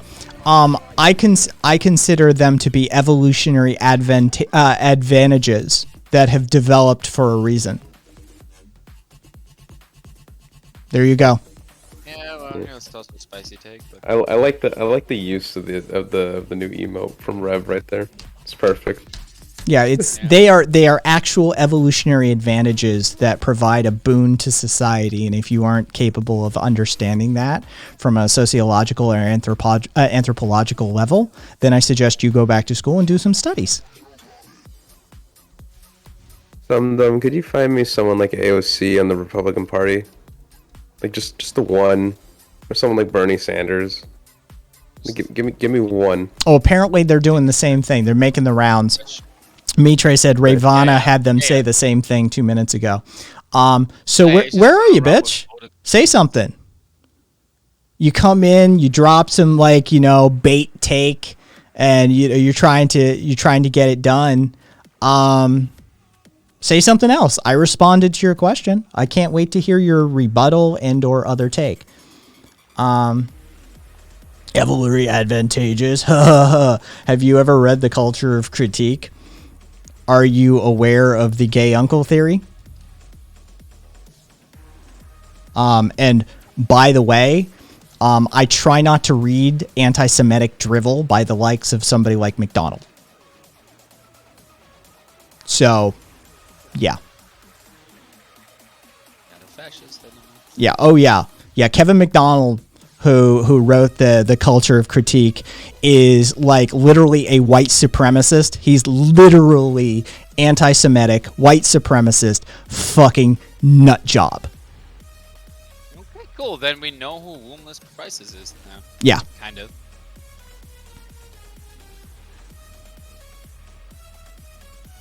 Okay, so Some Dumb is like literally just a conspiracist. Nice meme. I don't care anymore. Just because that's a real medical term doesn't make. Yeah, congratulations. Penovaginal is a medical term, for real, that just references anything related to the penis or vagina. Congratulations. That doesn't mean shit. Yeah, it's not the word that you're trying to. It's not the word you think it means. Yeah, no, Rev, yeah. It's anything related to. But I'm happy that I caught the better part of it. No, it does not mean a disorder. A penovaginal just merely references penis and vagina. That's all that term means. You have to add disorder to it to reference disorder. Okay? That's how that works. It's funny how language works that way, right? And I countered it and said it is not a disorder, it's evolutionary advantageous, and you came back at me with somebody who is a world-renowned anti-Semite white supremacist who has been denounced by his entire academic community. Yeah. Oh, now he's saying you don't read. Yeah, no, that's true. Kai does not read at all. Kai's an... yeah, you're right. Yeah. Never picked up a book. Never once. Hey, you know what? Rabbit is an anthropologist and a professor level anthropologist. Hey, Rabbit, what do you have to say about this shit? But let me... Rabbit also never read a book. Yes. They just well, just have you... him that doc, like, he just got that master's. It's just like, you know... Well, have you considered... Joe, have you considered that academic institutions are liberal brainwashing factories? Oh, right. Yes, of course. Yeah. So, that also doesn't count either. See, it only counts if you listen to a crazy conspiracy video on YouTube and then read a highly discredited white supremacist book. Yeah, 100%. That's how you actually gain understanding in this world. And then you go on to a Twitch chat and go, ha ha ha, ha, you haven't read fucking the anti-Semite shit, have you? Yeah, you know what? I tend not to build my worldviews off of shit like Mein Kampf either. Crazy me, right? Yeah. Like, are you shitting me? And you tried to start this shit in somebody else's chat? They probably just shut you down, right? They probably just banned you, and now you're like, rocking the victim complex. Oh, my galaxy brain takes are too big for these soy boy leftist spaces, right? No, I'm gonna actually critique your bullshit. You're espousing doctrine by somebody who has been denounced by his academic community. It spews hate-filled bullshit on a regular basis and has no medical, anthropological, or evolutionary basis for the claims that he made. So just a fucking quack. Yes. A renowned quack. Alrighty. So bring it, bitch. Woomless, you tried, you failed. Take the L.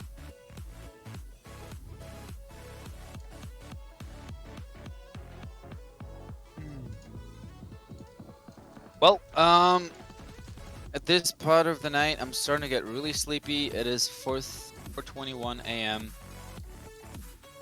I think I'm gonna call it. Sleep well, Joe. Thank you. It was great fun hanging out. You all have a great stream. I'll be lurking. Put some Everyone peas else, on the eye. Good night. Ah, no, the swelling is almost gone. There's barely any swelling. I'm just waiting for the blood to leave my eye. All right, cool. Stab it with a needle. Alright. Yeah. Drain it. I'm fine. Just drain it. Ready? Good night, everyone. Woundlessness crisis. Even the name is fucking hilarious. And the account was created 19 minutes ago. 19 minutes. Every time. 19 fucking minutes ago, you cowardly piece of shit. Yeah, we're going full ad hom on this one. You know what? You want to fucking attack homosexuals and transsexuals for being genetic disorders and they're broken people and shit like that, and they have no place in this world, and how they're a part of the problem and Western degeneracy and the downfall of society and civilization as we know it, right? One, you're not a Christian if you think you are. You're a bad Christian. Know that. Two, your scientific literacy is basically non-existent. Three, you're reading fluff pieces by widely discredited authors. And four, you're outmatched by just some random dude on Twitch. Sit down, take the loss, learn something. And there's the ban.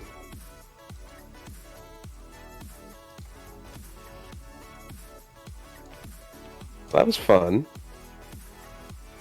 Oh, and now that you're banned, you're also a punk bitch who can't get it up. Why? I just felt spiteful. I just felt spiteful. 100%. It was only a matter of time before the petty inner gay came out. Yeah, why not? He basically came in and said, "I'm a disorder that needs curing." So fuck him.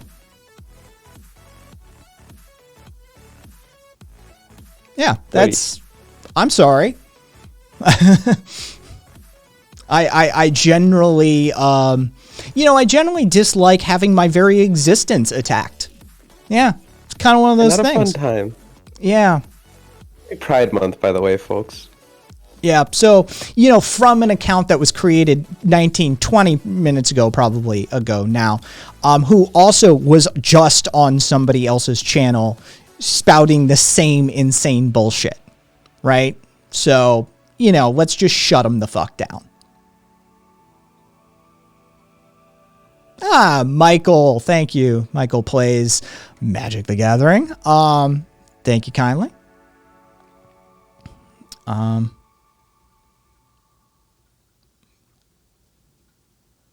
I want to get into Magic. Thank you, Fabian. There's two of you, right? And that's why you're signing like -M. What are the two of you? M and somebody else. Just because I've seen the other name before as well. And yeah, I know you're like sharing the account and you've got two opinions. Scott and Mark. Okay, thank you for the clarification. Hello, Scott and Mark. Yeah, fuck that guy. and it is almost guaranteed to be a man, by the way.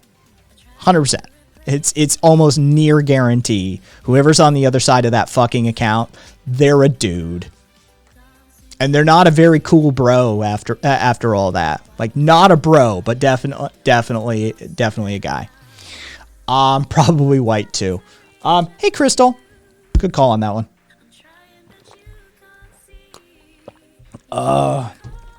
Yeah, fuck that dude. Oh yeah, definitely under 30. Yeah, Mitre. They're the Canadian study found they're 98% male. The women are in the vast minority, as far as online trolling goes. Yeah, it's literally 2%.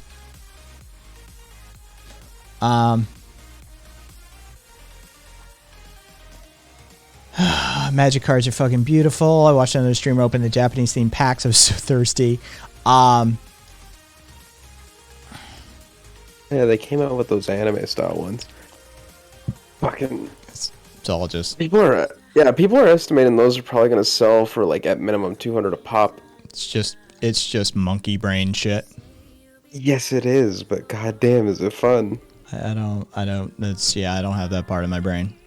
It's not a thing for me. The Pokemon gotta collect them all syndrome shit. Yeah, I'm not. Yeah. Just FOMO. Oh,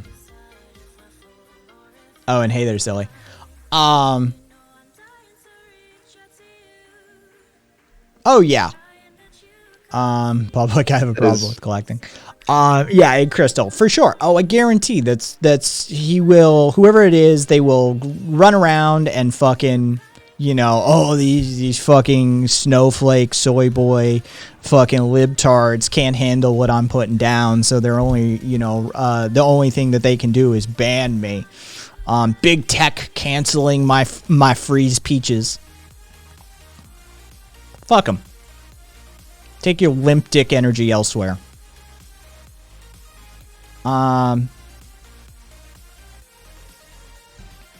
Yeah, fair enough. Yeah. Yeah, no, I have no problem shutting that shit down. Let's see. We talked about the nun who embezzled $830,000 to feed her gambling habit. Props. That sounds like praxis, quite frankly. Florida State is banning cities from lighting local bridges and shit in rainbow colors for Pride. DeSantis is at it again. Because fuck the queers, right?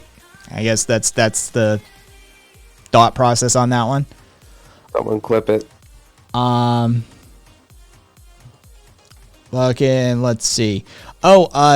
Fucking, who is this guy? I forget his name. Art Laffer, yes. Art Laffer, who is the economist that Trump has cited a bunch of times. He's been on Fox News and shit like that. Basically said that the fresh workers, the elderly, the poor, the minorities, those with less education, aren't worth $15 an hour. Straight up just said it. Mask off. Look, if you're brown or young or old, you're really just not worth $15 an hour. Thanks, Art. Yeah. Did I go over the ProPublica stuff? Not that I'm aware. Maybe I did. Maybe I didn't. What is the ProPublica stuff? Mitre. I really do miss when they had to find workarounds to their blatant racism. They could send that gambling money my way. That gambling money's gone. She had a bit of a problem. She wasn't a winner, shall we say. Yeah, that money is gone. Oh yeah, that's we talked about it briefly. I mean, is anybody shocked that the top 25% richest people in America are paying less than 1% on their taxes? Paying less than 1% of the tax structure? Really? Is there anybody caught off guard by that? I mean, other than the fact that it's more than zero, that it's like a non-zero percentage, I suppose you could be shocked by, but yeah, we talked about it. And then I invoked the Panama Papers and said, remember that? Yeah. And the only change that happened from the revelation of the Panama Papers was one of the reporters who helped break the story was assassinated. Yeah, she dead. That's the only thing that happened from the Panama Papers was one of the people who break the story. Yeah, she dead. So, am I shocked? No. Do I think anything will change? Don't know. We'll see. Probably not. You invoked the Panama Papers. Good luck living. While I wrote that, yeah. Yeah, totally shocked that it was more than zero. Exactly, radio. Yeah. It's hat shipping. Thank you for the follow. Yeah, funny how those people drop dead. Yeah, it's funny how that works, right? It's just, it's like Russia when you have a criticism of Putin and all of a sudden, you commit suicide by putting 2 bullets in the back of your head after drinking polonium tea and zipping yourself into a duffel bag and throwing yourself off of a bridge. As one does. Very common suicide method. Yeah. Funny how that works. Let's see. We talked about Peru. We talked about the cop who's convicted of murder but still getting a paycheck in Alabama. We showed the video of the pregnant woman who got pit maneuvered by a cop because she didn't pull over in under 10 seconds. Oh, Sassy, that's a fucking sketchy as fuck one. The Kevin Spacey stuff is weird as shit. Like, there's like 4 different accusers, 3 or 4 now. All dead. All fucking dead. Like, that is the weirdest shit. You're like, yeah, there's like 3 or 4 of his accusers now. They're just, every time somebody comes forward and says Kevin Spacey, like, raped me or molested me, they end up dead. Like, it's like, it's Kevin Spacey. I didn't think he'd be, but yeah. Oh, yeah. Yeah, motherfucker is actually Kaiser Sose. I didn't know Kevin Spacey knew Epstein. He might know more fucking important people than that even. Missouri had their abortion law blocked by a federal appeals court. They'll probably appeal that even further. We'll see if this shithole of a Supreme Court does anything about it. Texas, Cadwell County. This is a year ago that this happened. Cop who was off duty, been drinking beer all night, speeds through 2 stop signs, kills a woman he crashes into. He's still on paid administrative leave and has had 0 consequences from it. So just another one to toss on the pile of fuck cops for today, since we did a nice long session of fuck 12. Like, so might as well, here's another one to throw on your rage pile. Let's see. We showed the video. I showed the video of the anti-vaccine expert who believes that COVID vaccines are turning people magnetic. That was a fun one. That was fun. She's batshit. You just found out about that shit? Oh no, there's a new one. She was just in a fucking hearing. She literally. I'm talking specifically about the magnetic arm shit. Like, I thought that was fairly common. Like I thought like a lot of people already heard about that one. It's literally testimony she just gave before a fucking committee. Oh dear God. Yeah, no, we're not talking about like some random conspiracy video on YouTube. We're talking about a woman before a fucking governmental committee testifying as an expert, quote unquote, that the COVID vaccine turns people magnetic. Dear God. Yeah. And we did, I think you linked it in chat, but yeah, we talked about that near the top about fucking Canada being idiots and lighting a fucking wildfire. Oh, and Matt Gaetz is so toxic and untouchable now that even Newsmax won't hire him. Newsmax rejected Matt Gaetz as a potential hire because of the sex scandal, the federal investigation. They're like, no, we're good. We don't need the lawsuits. So Matt Gaetz is officially so fucking toxic that even Newsmax won't touch him. All right, catch you later, Joe. Oh yeah, Crystal, yeah, the fucking crowd fucking nodding and shit behind her. Yeah, that was disturbing as fuck too. Oh yeah, Cassidy. Yeah, we talked about Louis Gohmert in Texas at the very top of the show. Fucking that genius galaxy brain. Can we change the orbit of the moon or the Earth to like impact climate change? Like, oh, shut up, Louis. And of course he asked a U.S. forestry official this. Right? Like, it's not like he's like, hey, NASA, can we strap some rockets to the moon or something and change? No. Hey, U.S. forestry official, can we change the orbit of the moon or the Earth to help with climate change? Truly might be the dumbest person in Congress. It's a fucking competition, though. So, you know, we'll see. We'll see if he hits the Hall of Famer. Crystal, just as smart as can we nuke a hurricane? Just as smart as don't station too many naval personnel on the island of Guam. We might cause it to tip over. Smart. Yeah, this is Hall of Fame levels. Gomer's entire existence is to make willfully ignorant people feel good about themselves. Agvadzer,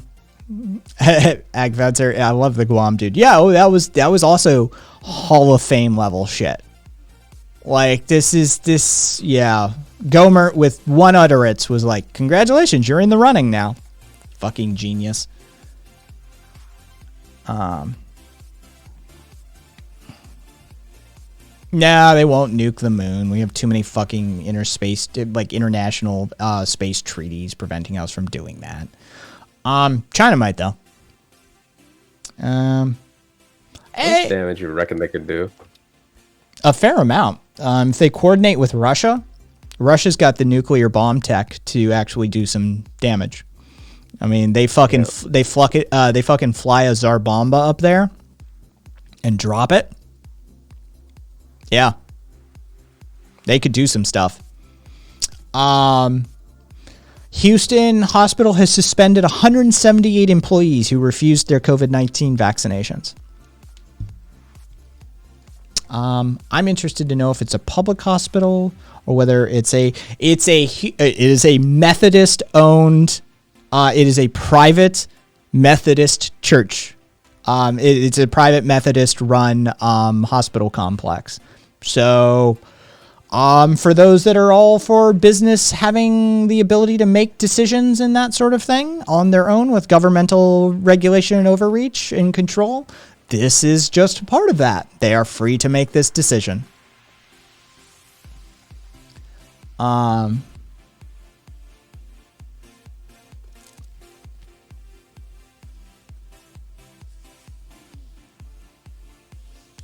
You hadn't heard the Guam thing? Oh yeah, the fucking Guam thing's been. Oh, I sent a picture of Kelsey Grammer over to Curio the other day. Actually, let's send Bruce Willis to the moon with his miners. Exactly, that's what we need to do. Oh, and it looks like Keystone XL is like dead and finished. That pipeline is properly dead. The developer themselves have said they have no plans to pursue the pipeline anymore. The economics of the pipeline no longer work for the developers even, so it is now too costly to do due to oil prices and the retooling of the refinery system in Middle America. Now we run off of sweet crude rather than the lower quality that would be coming down from Canada. So as such, the economics don't make sense anymore. So even the people who wanted to build the damn pipeline are saying, yeah, we don't want to build it anymore. So Keystone XL is dead. Dead and buried at this point. God damn. Let's see. Blah, blah, blah, blah, blah, blah, blah. China vaccinating the shit out of their people, too, by the way. 20 million a day is the estimate that China's vaccinating. They still would take months to vaccinate their population, though.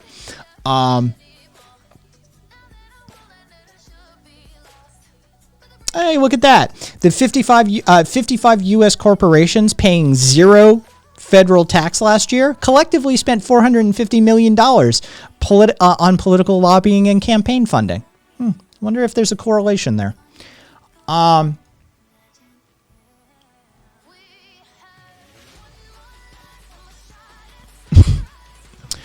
Rabbit. Yeah. We vaccinate by air canister, combo of crowd control and virus preventative. Not even billion? Well, that's cheap. Yeah, no, politicians are, like, there's an old quote about how cheap, like, you can buy a congressman for $10,000. Like, there's literally an old quote about that, about how, like, the going rate for the average U.S. congressperson is $10,000. It costs nothing to buy a politician. It really doesn't. Like, this is, you know what? You want to have a cause? Here's a cause. Here's a fucking cause. If you want to crowdsource, if you want to do some real practice, here's what we need to do. We need to set up a fucking a PAC. We need to set up a political action committee, and we need to focus on, like, not a broad set of topics. We need to just bribe politicians. That's it. 100%. Like, that's the goal. We're just buying politicians the same way business buys politicians, and we'll just outbid them. Crowdsource the money on a national scale, and let's just start buying the politicians back. And let's have a bidding war. Because that's how corporations work. It's a cost-benefit analysis. It's just a spreadsheet calculation that they do. Let's drive the cost up. Let's find the ones that are the most critical, the linchpin candidates that they need, that are on the payroll, and let's offer them more money. And let's see how loyal to the corporations they really are when we roll up with a checkbook of our own and say, hey, how much you get from them last year? Oh, I would by no means take bribes. Sure. We've got an offer on the table for $500,000. Are you in or are you out? Watch that shit change. It's that simple. It's just targeted bribery. That's all. I mean, targeted lobbying and outreach to congressional committees, I'm sure. I in no way, shape, or form would I advocate for bribery. Yeah. Targeted bribery. There's your solution. I mean, you're never going to get ones like fucking McConnell. He's a whole other class of asshole. But there are ones like fucking, who's the West Virginia douchebag? That guy's for sale. That fucking douchebag who's standing in the way of, like, infrastructure programs for West Virginia and stuff. Like, starts with an M. Like, it's not Mnuchin, but whatever the fuck that idiot's name is. Yeah, like, just buy him. Manchin. Thank you, Ag. Yeah, Manchin. Just fucking buy him. Simple solutions. These fuckers only answer to dollars. So, get a fund going that has millions of dollars at its disposal and fucking buy politicians. I don't know why more people aren't doing this. Like, when you have, like, Wounded Warrior and BLM money, why aren't you just buying off politicians? Play the same game. Oh, that's right, because you need your fourth fucking house, because it's a grift. Sorry, forgot about that part. Oh, hey now, I didn't mean to do that. What'd you do? Mansions is so entirely for sale. Oh, I just changed the scene, so I went into the starting and then the side cam and that sort of thing. Nice. Yeah, no, like I legitimately don't understand like why that isn't a thing. We should just crowdsource bribing politicians. Anytime we see one is on a take, we just show up and fucking bribe them with a little more. Get them back on track. Mansion is bought by Cole and such right now. So fucking outbid him. That's... You think you could like? I think you could like coordinate like HOAs to do that, like across the state. Maybe some. I'm just trying to think like what kind of committees could you assemble to like organize that sort of funding? Because I think HOAs would be like a good place to start. Because generational wealth and all that shit. God, HOAs though are fucking like just Nazi central basically. It's different. That is true. The people who run HOAs really are kind of okay with the status quo. Yeah. So I think and they are benefiting off of raising property values. Yeah, I think that's probably not the greatest like group to start with. I'm just wondering who. Oh yeah, I've seen it. Fucking boom! I've seen this. We showed this on the fucking stream. The Libertarian Party of New Hampshire. Fucking this is exactly. Hey, Fabian, this is. If you don't believe this, then you need to get your fucking fellow libertarians in check because this is how you are perceived en masse. By the way, this is your. I'm firmly aware of how anarchists are perceived. This is how libertarians are perceived. That and kitty diddling. Yeah, that fucking legalized child labor. Children will learn more on the job site than in public school. Like, come on. Not a good look. Not a good look. I'd yell at them if I were you.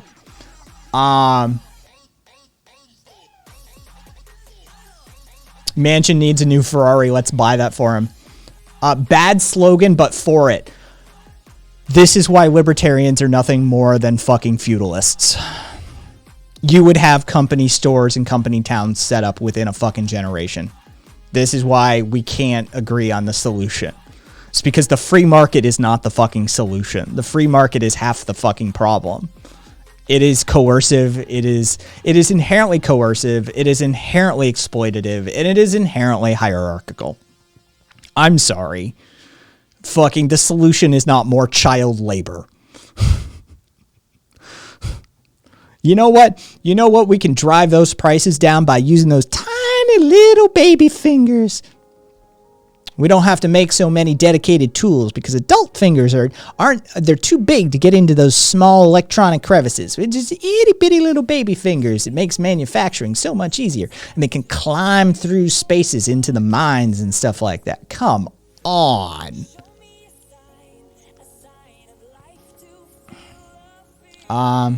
Wouldn't even take a full generation. Ford did it in 10 years. Why do we need fire safety codes in cheap apartments again? Yeah, exactly. Like, I just, no, pass, hard pass. Let's see. Fuck's a Pullman casket. Oh, here.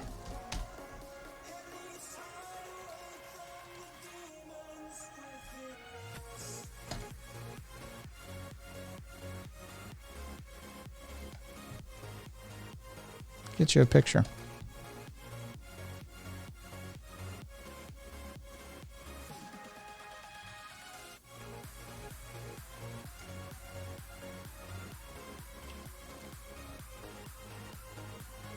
There's no real. Why are there no real good pictures? Basically, think burglar proof. Oh, okay. Yeah, basically, like George Pullman. Okay, so steel cage made of T-rails placed around the casket. All right, so yeah, and then the entire thing would be buried in cement. Of course. Yeah.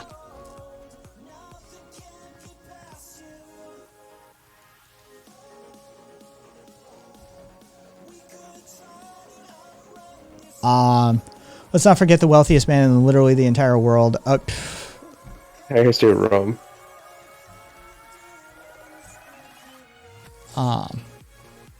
Let's see. Made his money using the private environment. Was he the wealthiest man, or wasn't it the other guy? The African dude. I always forget his name.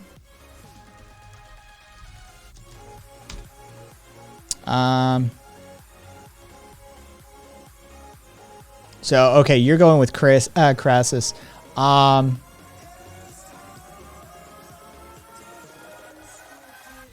Mansa Musa. Yeah, there we go. Guy who straight up destabilized economies as he rolled through, because he'd just show up and be like, "Here's 200,000 pounds of gold." Whatever. Just because he had more gold than you could even conceive of. My God. Yeah, he and his menagerie would just travel. Like the stories of like when they went abroad, he completely destabilized economies as he went through, because it was just, him being generous and shit. During his reign, Mali was the largest producer of gold in the world, and he would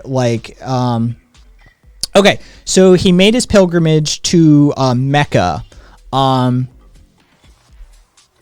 His procession included 60,000 men, all wearing brocade and Persian silks, 12,000 slaves, each of who carried 4 pounds of gold bars, and heralds dressed in silks who bore gold staffs, organized horses, and handled bags. Musa provided all of the necessities for the procession, feeding the entire company of men and animals. The animals included 80 camels, each of which carried 23 to 136, so 50 to 300 pounds of gold dust. Musa would just randomly give the gold to the poor he met along his route. He not only gave to the cities he passed on the way to Mecca, including Cairo and Medina, but also traded gold for souvenirs. It was also reported that he built an entirely new mosque every Friday. Literally, there's witnesses to this journey. This isn't fabricated out of nothing. He created a 10-year gold recession with this one journey. The influx of gold devalued it across the entire region. It's absolutely, the stories of Mansa Musa traveling are absolutely insane. Yeah. The dude would just be like, "And gold for you." Oh, okay, cool. All right. Yeah, it almost made emeralds worthless for 50 years. Yeah, the guy devalued entire segments of the economies just by walking through. He had more than anybody else. He'd be like, "Here's 50 pounds of gold for you." It's like, you were poor yesterday, and today you're holding on to a sack of 50 pounds worth of gold. It's absolutely ridiculous.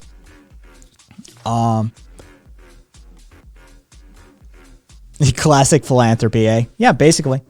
Good intentions really messed up people's lives. I don't even know. I don't think he knew how to have good intentions. He didn't know what to do. He thought he was being generous probably, but he just was breaking shit even more than it already was.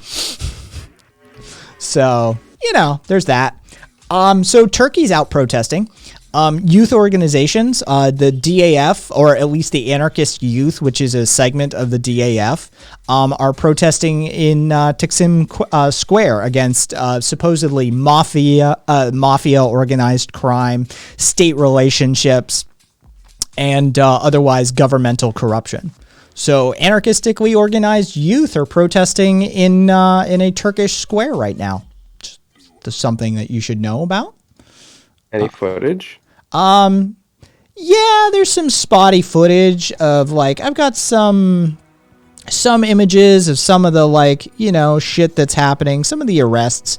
Nothing massive, nothing major.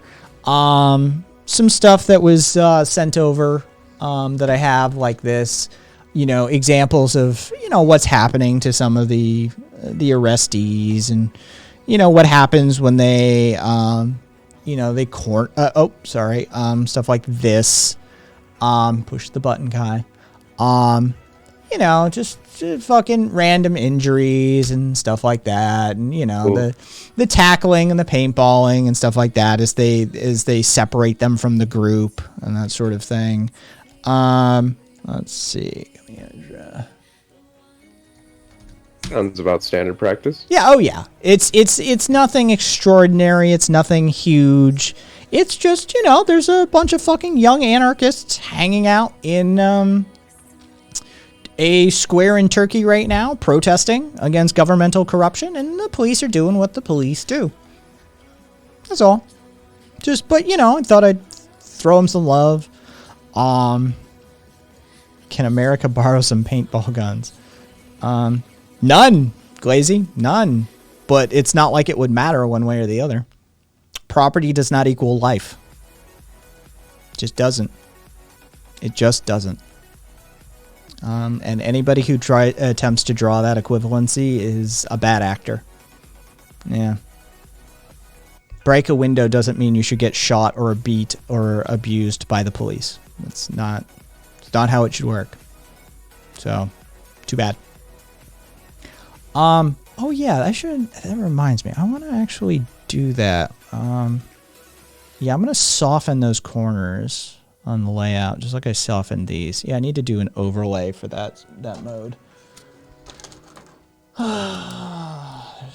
Withers. I found that for Wither. All right. Browser source overlay. There we go.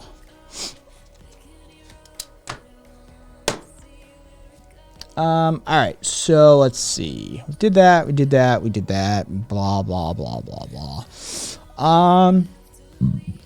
Oh, Glazy would have loved all of the anti-cop stuff we did earlier. Oh, Glazy, you would have been so happy with it all. We broke down the numbers. We showed how they lie. We showed instances of them exaggerating and overreacting. We did national numbers from their own statistics and showed how they're not under threat and how they aren't harmed by the populace and that it's basically all of them. Oh, you would have been so happy with it, Glazy. You would have absolutely adored what we were doing.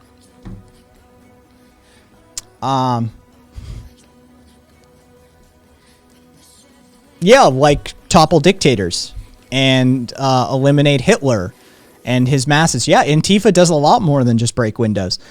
So you know, Antifa is World War II soldiers, right? Like the U.S. military has largely been also Antifa in the past. Not so much recently. Yeah. So you know.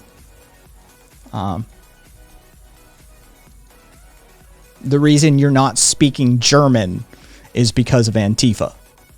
Just FYI. Hey, Karina. Fucking, what are you doing? Get to the game. Pay attention to your game, Karina. You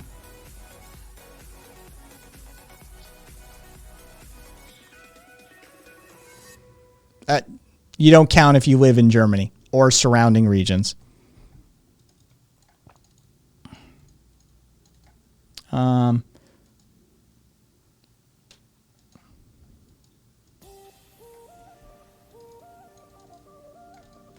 Neither are the police.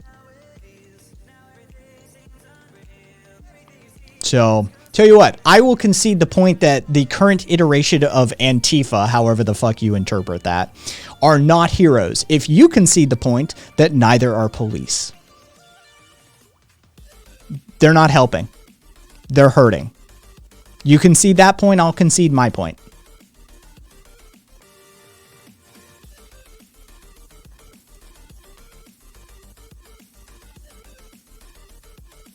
Yeah, except you don't count in this discussion, Fabian. Sorry. Hate to break it to you both. I'm not olive branching to you with that statement. I know I don't need to olive branch. For you, I'd argue that Antifa is an entirely separate concept. It isn't a formalized organization, and that you really are just embattled with an idea at that point. You, I would have an entirely different argument. But for the likes of Regxit and Glazy, yeah, sure. I'll concede that point if you concede the point that the cops are not our saviors of our communities. So, I'll see if we meet in the middle or not. I highly doubt you will, though. And if we need to go through the numbers again to show how cops aren't under attack and they aren't actually in danger of their with their jobs and in their workplaces, we can run those statistics again. And again, I got all of these numbers from the National Law Enforcement Memorial Fund. These are literally their numbers. They're not in danger. They're just not. So, hey, let me know.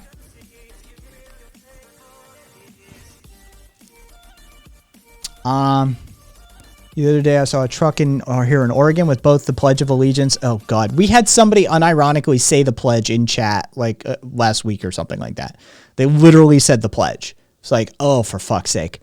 They said the pledge and the Confederate flag on the back window. Yeah, of course, that sounds about right. Sounds about right.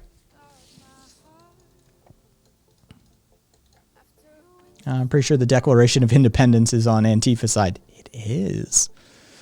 Funny how that works. It's funny how, like, the same modalities of operation that people, especially on the right, idolize and enshrine such things as, you know, the founders and the revolutionary acts and the protests that destroyed private property up and down the East Coast, including the Boston Tea Party, the flaunting of legitimate legal authority in the form of the king, right? Like all of these sorts of things that you're so for as long as it was them.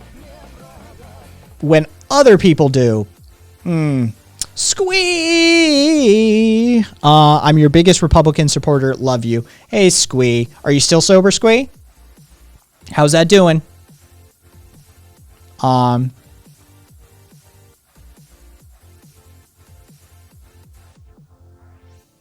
High as fuck. Well, I don't count the weed as part of your sobriety. Are you still not drinking, Squee? Is what I should more specifically ask you, I suppose. No drinks. Rock on, Squee. Rock the fuck on. Good on you. Just high as fuck. I'm okay with that.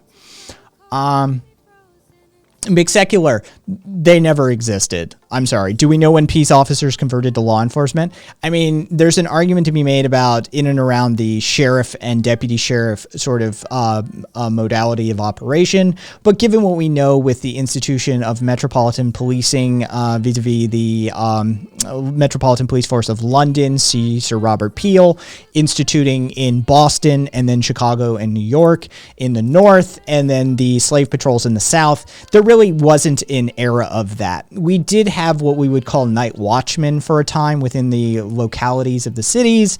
But by and large, policing in America, as far as metropolitan policing goes, was, and will, for the foreseeable future, has never broken ties from anti-union and slavery origins.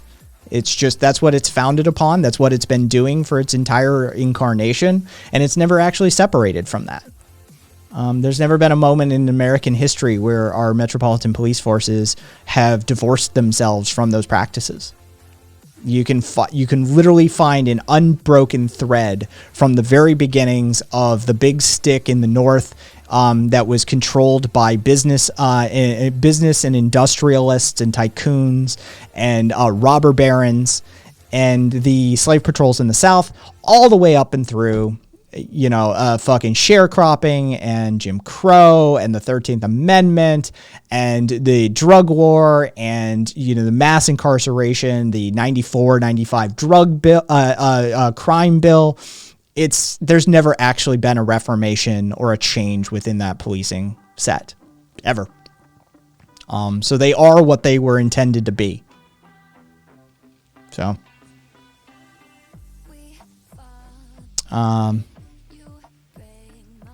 yep, Hutch, they did.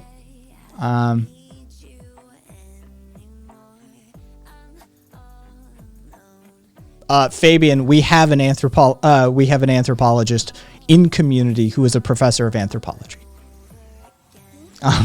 So Rabbit, feel free to take that one if you want, but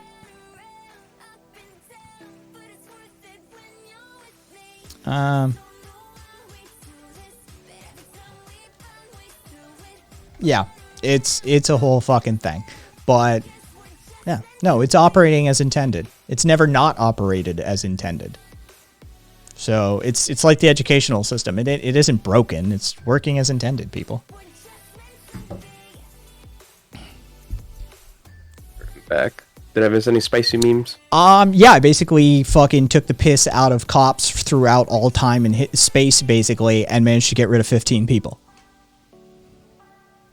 Nice memes. Yeah. I wonder who those 15 were. I don't know, but I watched him shed over here on the side, and I'm really interested in. Well, I'm not really interested. Today is just a day where Kai isn't holding his tongue a whole lot. That's it. Today, if you probably ask me a question, I'm probably going to tell you the truth. Like, not the I'm on Twitch as a streamer. As long as I can tiptoe around TOS, chances are today you're probably going to get a pretty straight opinion. I'm in one of those types. Rabbit, explain the South? Sure. A bunch of guys pretending like they were landed gentry getting cucked by the industrialists in the North and whining about it for 200 years. That is a literal professor of anthropology right there, folks. That is an actual literal professor of anthropology describing the South. Yeah. There you go.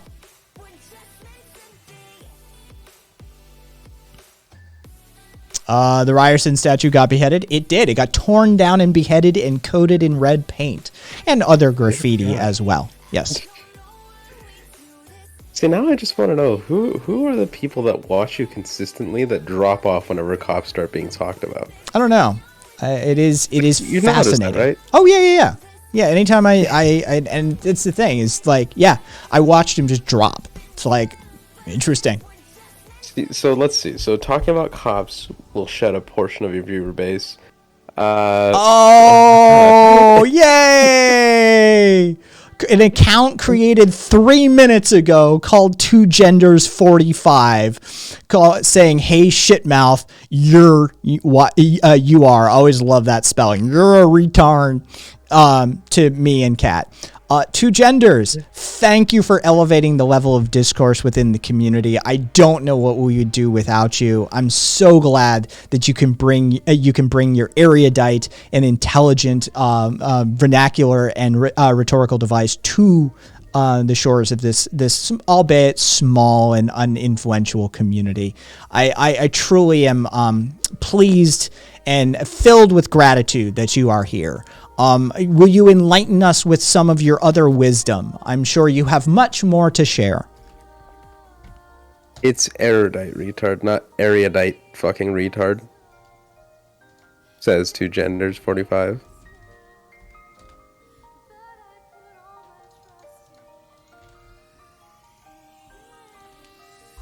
That's it? That's all you have? That's what they put in chat. Oh, fuck me, you're...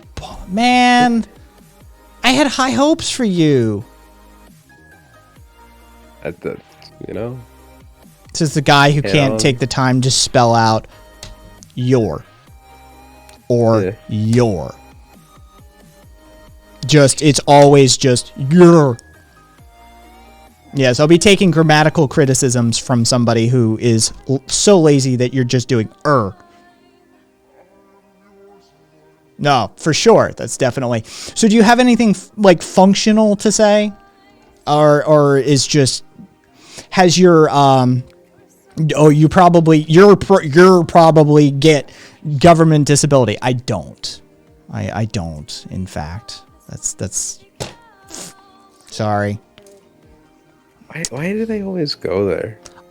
Because the fact of the matter is if they want to measure their dick against what I accomplished as like an independent contractor, they're going to look like they have a micro penis. And this is how they measure. This is how they keep score. And the fact of the matter is if they really wanted to keep score with someone like me, it would be like a fucking toddler trying to play basketball against LeBron James or something. So they have to resort to this sort of thing. Information I'm gonna guess- information technology. I'm gonna guess 14. I'm guessing. I'm going to go 16 and a half going on 17 and a half. Something in that territory. Okay. Yeah. Or Because I'm thinking like average 4chan reader. or just a straight up cucked 30-year-old. Oh god. Yeah, somebody whose like wife or girlfriend left them, or they couldn't even get one. They were probably so toxic in the relationship that like the person who was maybe even considering being in a relationship with them just left and was like, grow the fuck up. And this is what they're left with. Chode versus Breen Peen. Yeah. IT, so you, as in spelled as a singular you, Yeah, of course. can't even do real software engineering or data science. Oh, you're adorable, sweetheart. The You might. the annals of IT that I operated within and was, you will never see a paycheck like I used to see. Yeah. I just wonder what he thinks like people in IT study. Yeah. It's fascinating, right? Like literally cutting my teeth doing custom programming and literally assembly cryptographic function programming at age 14. Yeah, sure. You're right. I don't know anything about it. Can't do real software engineering or data science. So I'm done. I'm done playing around with you, you pathetic, small dick, limp dick energy motherfucker who has nothing going on in their life, to the extent that you have to resort to this fucking sort of just shit fuckery. Honestly, you're not worth my time, so I will be ignoring you from this point out. Chat, have fun with them. Mods, if they break TOS. Otherwise, good luck. Maybe he'll get run over and get a big paycheck in a lawsuit. But otherwise, the fact of the matter is probably what happened based off your username. You probably got turned down by somebody who is transsexual, and now you have it up your ass with the whole gender thing. You probably couldn't handle getting cock blocked by somebody like somebody in that category, and now you're just angry and you're lashing out because you probably have a lot of trouble getting laid. Which is kind of pathetic. Crystal has a theory that the 45 means Trump. Oh, yeah. No, I assumed that from the get-go. Yeah, right out of the gate, I assumed that.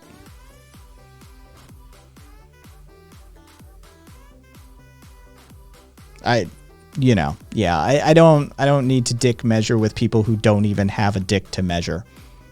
All right? So, if you want to have a pissing contest, actually have something in your bladder first, sweetheart. Anyway, so cops suck. Trump was a fucking pathetic loser who had to pay they had to pay porn stars for a quick blowy, who then turned around and said his penis looked like fucking Toad from Mario Brothers. Little itty bitty mushroom surrounded by huge bushes of unsightly fucking hair. He was a pathetic loser, much like many of the people who follow him. Also, there's more than two genders, and gender is not a binary construct. So, there's that. Let's see. Oh, it's telling you to read Peterson now.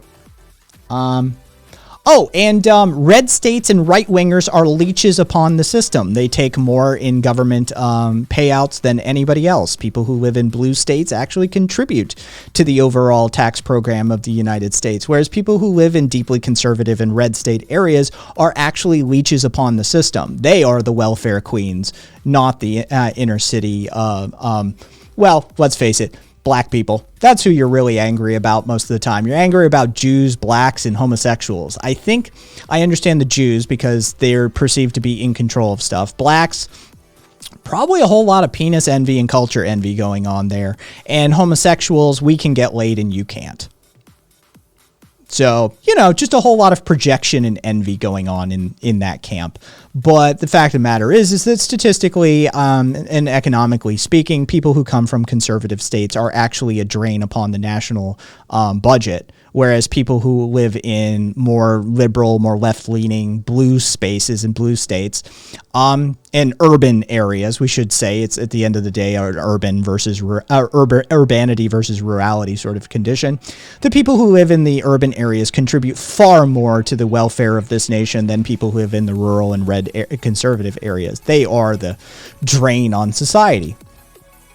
Let's see. Let's see. What else we got?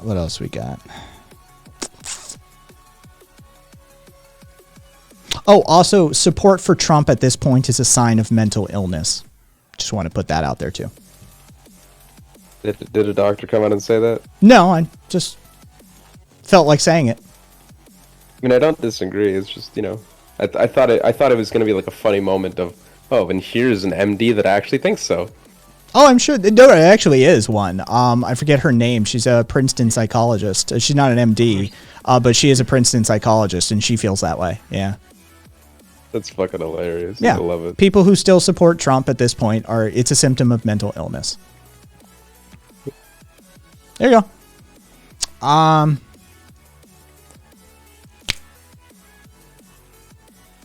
think I've actually seen that book before, Fabian. I think I've seen that book before. I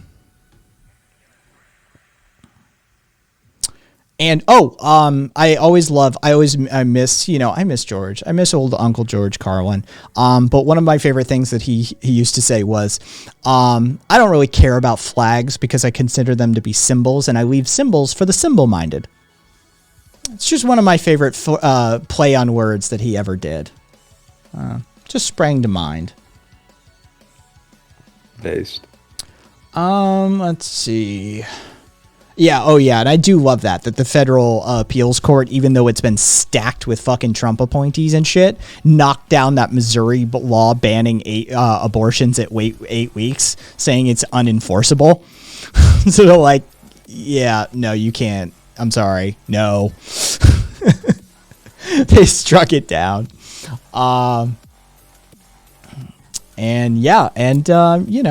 And I mentioned this earlier. Nevada has become the second state in the country to implement a public option with its insurance programs. The only other state to have done this, first across the line, was Washington State. We are officially implementing a public option for our insurance to compete directly against the private insurance companies. We'll see what comes of it. But given this last election cycle, we've codified same-sex marriage into our Constitution, and now we've gone and permanently enshrined the ability for everybody to do mail-in ballot voting here. You don't have to, we're just doing ballot voting. We're doing mail-in voting now officially here. Everybody has access to it. It's automatic at this point. We're just going to do mail-in ballot voting. It's so much easier, and we have a secured method for doing it that's been time-tested over a decade now. So we might as well just go ahead and do that. So we enshrine same-sex marriage into the Constitution. We're doing mail-in ballot voting, which makes it easier to vote anywhere in the state.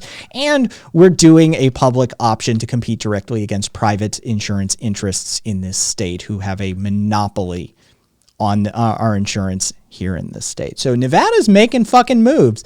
And for all those fucking idiot leftists who electoralism bad. Well, here you go. Here's what some of it can do. We got our public option. We got our same-sex marriage enshrined constitutionally, right? We've got our voting rights covered. It's funny how that worked out. Did we protest our way to that? Did we burn building? No, we just did some simple local voting and got people involved. A little bit of direct action, a little bit of education, anarchistic stuff. Hey, let's have a conversation. Here's some basic education. You can change this shit. You can get rid of these people. You can actually implement these things, right? Super simple to do. And we got it done. So when are the rest of y'all going to catch up? Feel like I'm living in the future right now. This must be what it feels like to live in like Australia or something. Right? Like where you're literally like, yeah, we have this now. I don't know what the rest of you are doing. Like it's just hitting you. Yeah, it's we have legalized prostitution, we have recreational cannabis, we have a public option on our insurance, same-sex marriage is constitutional, we have protected voting rights. Like this is, I feel, I feel superior. And then you have to read a headline about like Louisiana just decriminalizing bud. I suddenly feel superior as a Nevada resident. This must be what it feels like to be European or something. Oh, man. I know exactly what you mean, though. Especially with the bud thing, right? When especially with the bud thing. Like, I'm going to go to the store and buy some weed, whereas, like, some of these ass-backward states are still like, we'll throw you in jail if we find a fucking marijuana seed lodged under a catalytic converter. Yeah. Oh my God. Washington still needs to legalize prostitution. Don't forget the negotiations for company-run towns. We shut it down for the time being. That fucking moron ran his mouth, and we just hammered him locally until he was like, I'm going to pass this off to a committee so I can distance myself from this idea. We're still fighting that one, but I have hopes. We're making gains. We're quickly, we're purple technically, but the Las Vegas Valley, like, it's just we vote. And there's no way we're going to pass that sort of thing. So, yeah. Anyway, hey, Sam. To be fair, the U.S. has been more progressive in regards to weed than EU countries. It has been. Well, most of them. Portugal and Netherlands get an exemption for this. Yeah, for sure. Yeah, Portugal and the Netherlands know what they're doing in that regard. Everybody else, there's varying degrees of shit fuckery going on there. But yeah, no, it is sort of just hitting me as I'm trolling some of these fucking conservative chud idiots, right? That, yeah, Nevada's actually coasting pretty well right now. We have gambling, we have prostitution, we've got weed, we've got a public option in our healthcare. You can come here and get married despite anything that anybody else has to say about who you are and whether you can get married or not. You can come for abortions. You can get a quickie divorce here too. You can file online for divorces in the state of Nevada. We'll drive through Chapel, marry you. You can literally just drive through and get yourself married, and then you can go online and get divorced.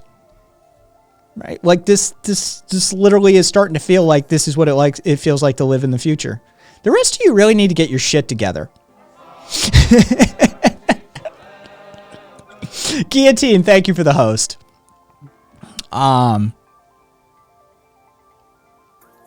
Let's see what you got here, Rabbit. What the fuck? What is this? What is this, Rabbit? I love it. Fine. It says, "Behold your new god." I like it. I'm fine with it. I don't care how many tax dollars it cost. I mean, it's a low poly crow stealing a French fry. I mean, I for one welcome our Corvid overlords. I'm on board with it either way. But yeah, what the fuck is that? Just a little moment of levity. Fair enough. Take it. Yeah, I don't know if it's a crow or a raven. Secular.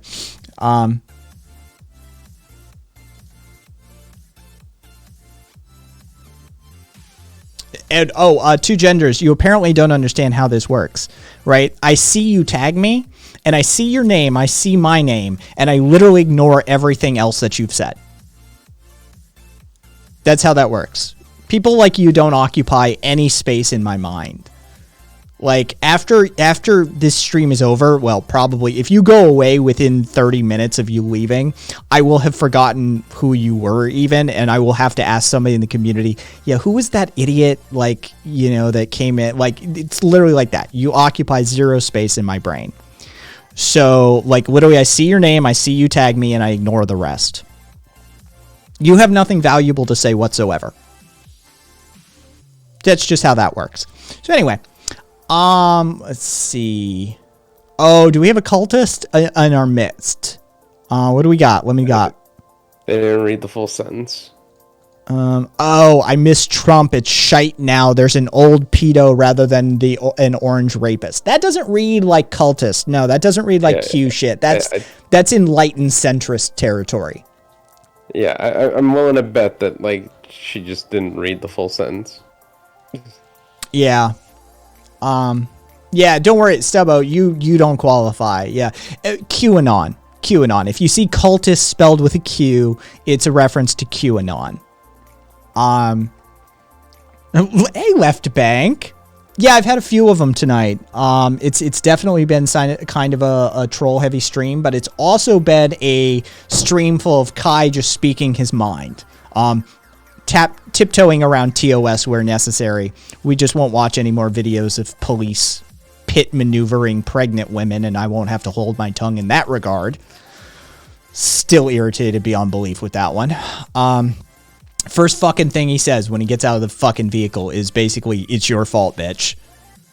Like, I mean, that's literally, like, he just sort of meanders out of his vehicle and walks up and is like, you know, she's like, "I'm pregnant." "Well, if you had pulled over faster, I wouldn't have had to do that." It's like, oh, for fuck's sake. So yeah, it's been one of those kind of days.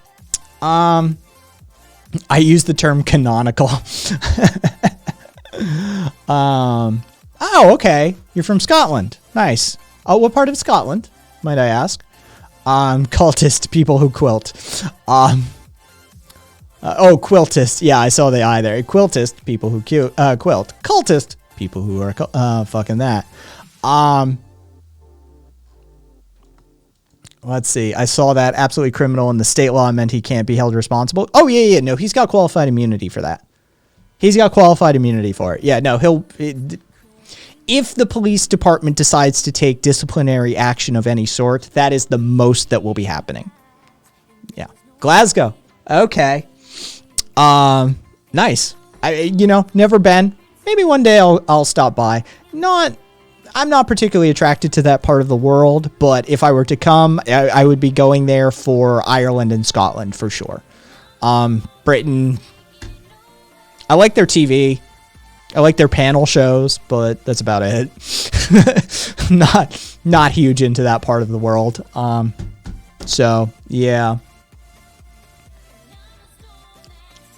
Oh, you really do the Scott typing style stuff. Rock the fuck on. Not shite.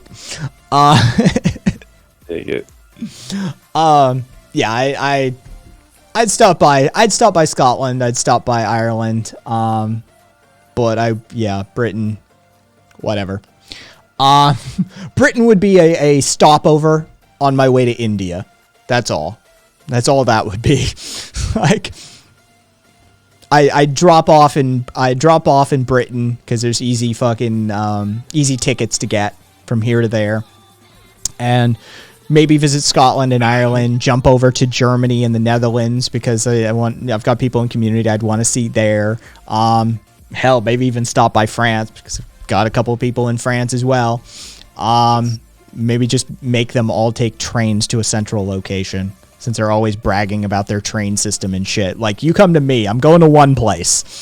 But then, yeah, I'd be on my way to India. Oh, but India is fucking acting a fool now, too.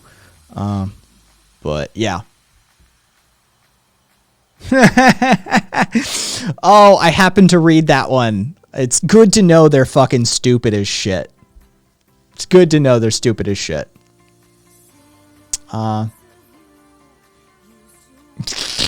really do type that way. I love it. Get yourself to fuck. India's shite. That's it. I would be visiting Goa if I went to India. Straight up white people vacation beach spot. right? Like hippies went there first and established that shit. The Israelis run the drug trade there. So if you need any weed, find yourself an Israeli cabbie. No, I haven't done any research into this whatsoever. And I'd be going in the off season during the monsoon season because I love rain and that area gets some hella rain. So yeah, I'd be headed to Goa if I were headed over to India. Yeah, it wouldn't be the rest of it.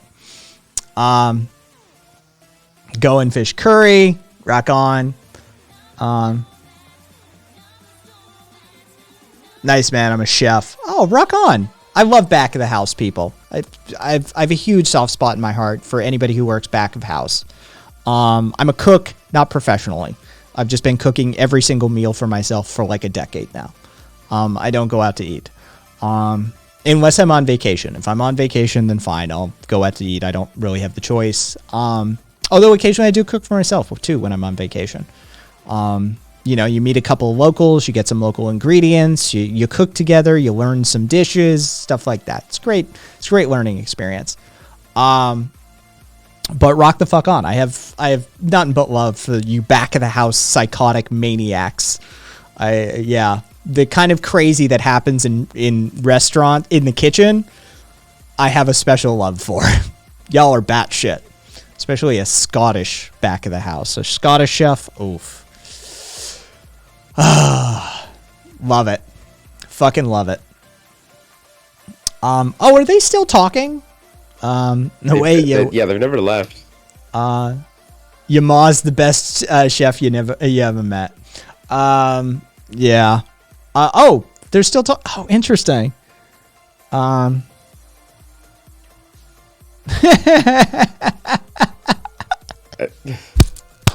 That's a good meme. Oh, two genders. I want that to be a copy pasta. Oh, two genders. You're yelling, you're railing about degeneracy and shit like that. You fucking pathetic loser. You like the movie Waiting? Of course I like the movie Waiting. What's his, Daly. I forget his full name. He's got 3 names, but the interviewee that Ryan Reynolds is dragging around that eventually just goes off at the end. John something Daly. I forget his name. That movie's great. That movie's fucking great.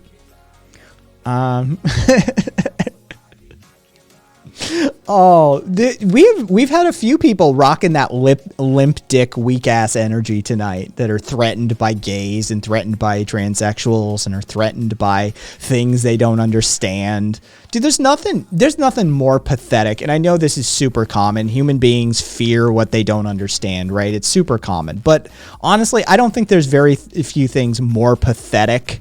I don't think there's very many things more pathetic than people who fear the unknown. Honestly, I think that's kind of one of the most interesting things that we have access to as human beings is the thing we don't understand. That means you get to learn something new. That's cool as fuck. That's one of the best experiences we have as human beings is to comprehend something that you didn't previously comprehend. And fuck me, does this idiot in chat not comprehend so much. He doesn't understand what liberalism is. He doesn't understand what anarchism is. Doesn't understand the concept of genders. Doesn't understand the concept of basically sexuality as a whole. It doesn't understand hedonism. Like, he's fucking dropping terms around. He probably, the fact that he's yelling about furry porn probably means it turns him on too, by the way. They tend to project a lot. It's a solid definition of the state, though, which is funny. Rabbit, like, just kiss a guy. Holy shit. See, Rabbit, that would require having someone who wants to kiss them back. That's the problem, you see? Yeah.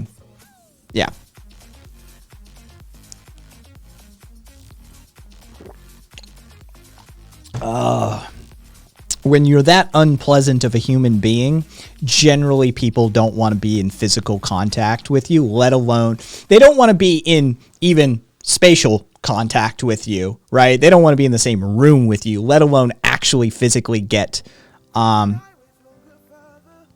Oof, Stubbo. Watch it on that one. Yeah.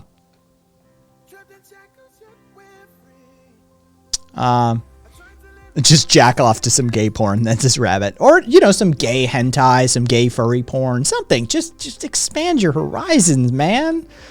Oh, God. Femboys are all the rage right now. Straight vanilla sex is so boring. It's so boring. There's so many cool things you can do in this world and in this life. There's so much fun that you can get up to. And if you believe that there's like some magic sky daddy who's gonna fucking punish you if you do X, Y, or Z, then oh God, you're just so fucking boring. Oh, I couldn't imagine being one of those people. It just the levels of sexual frustration that come along with that. Like, just bust a nut already. Just own it. We all rub one out to some weird, freaky shit from time to time, if not all the time, right? Like, just who cares?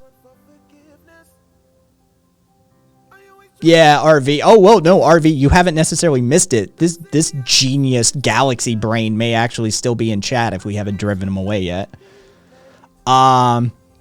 Fucking Fabian, even with I love it. Even the libertarians are speaking up on this one. Just start with some twinks to ease into it. When even the libertarians are like, dude, come on. Love it. Fucking love it. Oh. Even God is into voyeurism. Exactly. Dude, I talked about this last night. If you're into Catherine, if you're into Catholic doctrine, according to Catholic doctrine, in the Garden of Gethsemane, Jesus was shown all of the sins that he would be dying for, that form the covenant between man and God, right? Jesus was literally shown all of the sins that humanity would commit throughout all of time and space. And he still chose to go through with it, right? This is according to Catholic doctrine, at least. So Jesus saw you like rubbing one out to some like weird, degenerate, like hentai, furry tentacle, like orgy porn and shit, right? And straight up saw that and was like, yeah, I can die for that. I can go down for that cause for sure. All right. So Jesus approves of your degeneracy. All right. Jesus not only approves of your degeneracy, Jesus was down with it. Jesus saw it happen, and said, you know what? I am willing to die for their ability to get off to that. Jesus is fucking based as fuck, y'all. Just saying.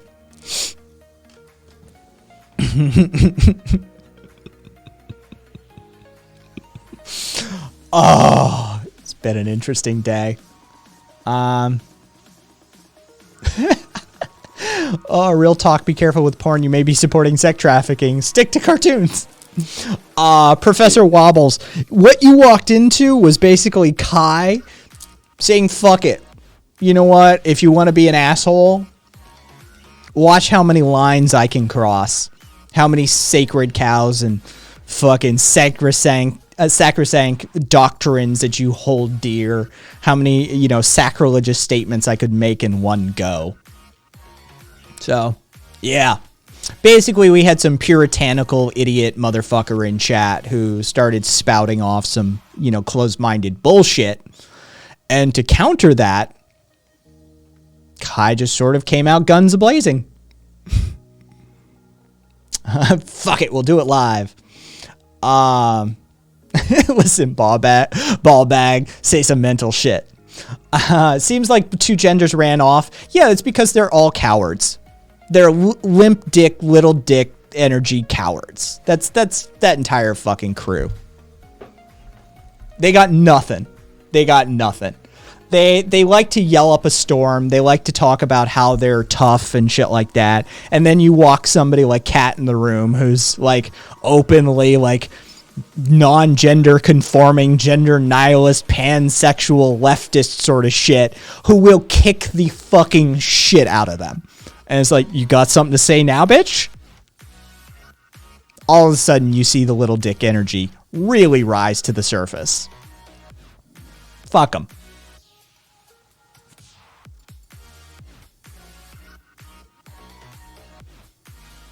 Oh, they had to spin up a new one. Apparently somebody reported them. Inappropriate username. It Oh, was the username that did him in. ain't that a motherfucker? Funny how that works, right? Private businesses are allowed to deny service. It's funny. I seem to remember a court case about that. It made the news. I don't know, something about a gay couple wanting a wedding cake, and it was decided that, you know, you can't force businesses to do business with people they don't want to do business with. Huh. I wonder if that has any ramifications within the tech industry. Somebody should look into that. Oh, there it is. There's the Jew shit. There's the Jew shit right there. There it is.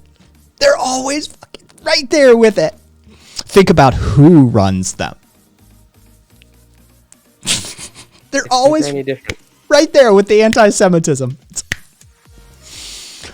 Oh, you said it, not me. And smiley face. No, we all know what you mean. We all know what you mean. Your fucking dog whistles aren't dog whistles around these parts. We hear them. We know what you mean when you do that. You're just an anti-Semite. You're a racist, homophobic, transphobic, lil dick anti-Semite. That's all. It's pathetic. You run around spewing hate about groups you fear because secretly deep down you're attracted to them. Because you're projecting. Anybody who took a Psych 101 class could diagnose you. It's sad. Anyway, welcome back, I suppose, with your brand new account that will probably last another 20 minutes.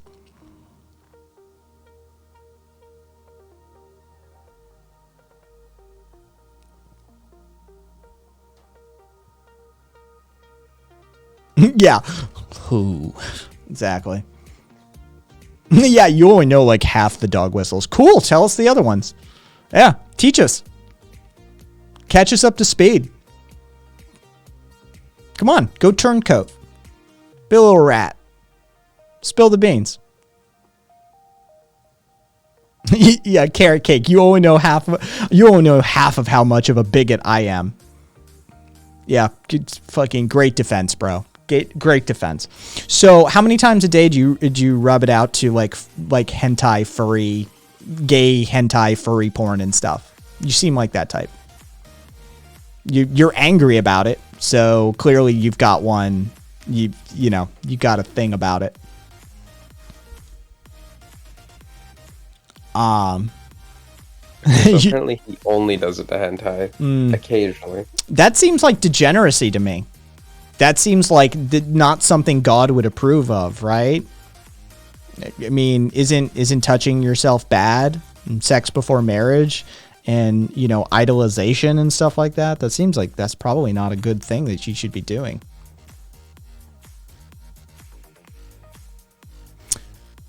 Yeah, Sam, for sure. Crystal, it did. Radio, I'm getting horny. Asian fetishization. Zippy, every other day for me. But however, I'm a straight middle-aged woman. Amazing. Oh god, dude. Now there's mod recommendations for Skyrim. Like, you should try the Yifuda mods for Skyrim. Oh my god. Yeah. It's like, dude. Okay, apparently he's not a Christian fascist. Oh, wow. Just a fascist. I don't know what he's alluding to. No Christian aesthetics, just fascism. Good to know. Either way, I find you laughable and pathetic human being.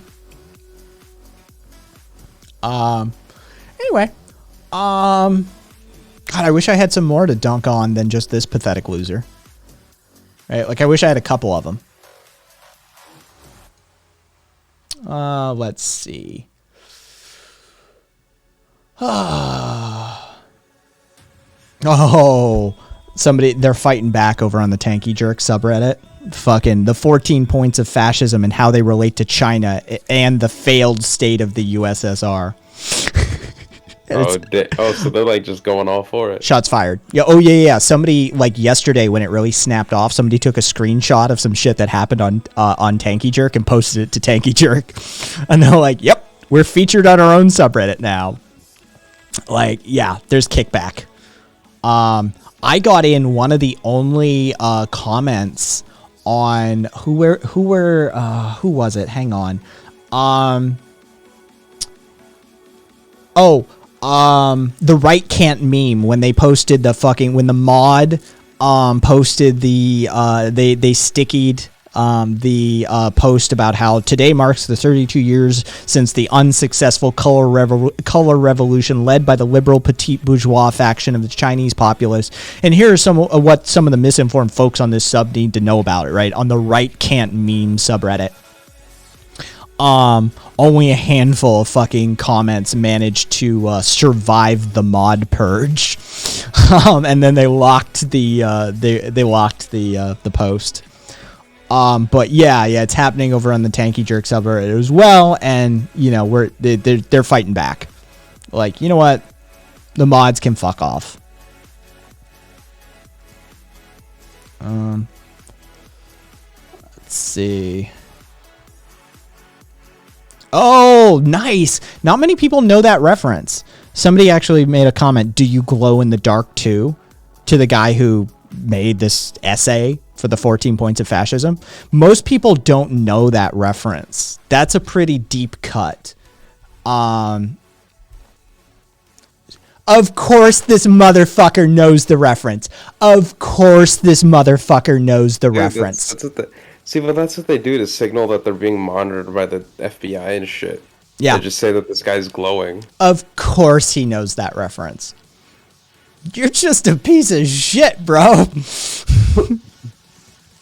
Holy fuck, you're not good people. You might want to look into that. Get some therapy, rub one out, go for a run if you're not like 1,000 pounds. Like, get some exercise of some sort, right? Get your heart rate elevated, get some endorphins flowing, talk to some other people, go touch some grass. You know, definitely talk to a therapist for sure. Holy shit. I bet you don't even know where the origin of that reference is. I'm betting that you don't know the origin of that reference. I'll actually be impressed if you know where it comes from.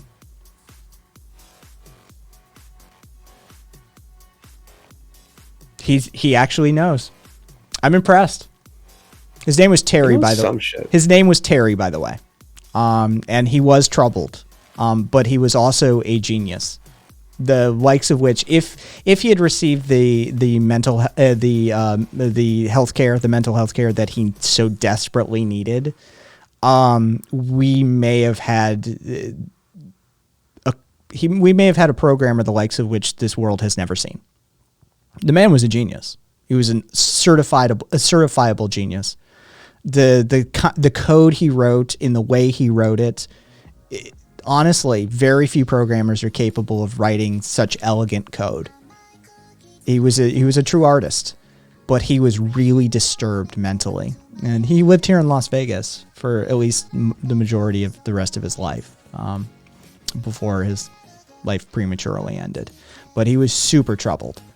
And yeah, one of his conspiracy theories was that CIA agents glow in the dark, and he called them glow N-words.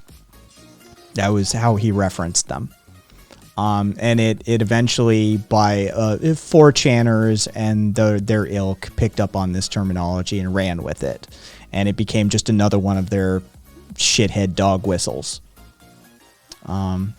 But yeah, Terry was super troubled. But honestly, man, you review his code. He wrote an entire operating system, for fuck's sake. And he thought he basically was channeling, like, he could write the divine operating system. Like, right, he could write the God's code. He could write an operating system that would be religious in nature. And the programs and applications and the platform he created, it's absolutely staggeringly genius. It's such elegant code, but he bipolar, schizophrenic, paranoid delusions. Yeah, he had a lot of problems. And it's a shame to see his legacy carried forward by such pieces of shit like this idiot in chat. It really is a shame. That's just sort of the reference of his legacy is racist, ethno-statist, fucking just hate-filled morons. It sort of breaks my heart.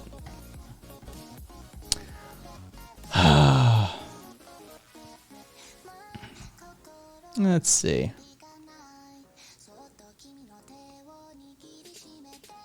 Oof.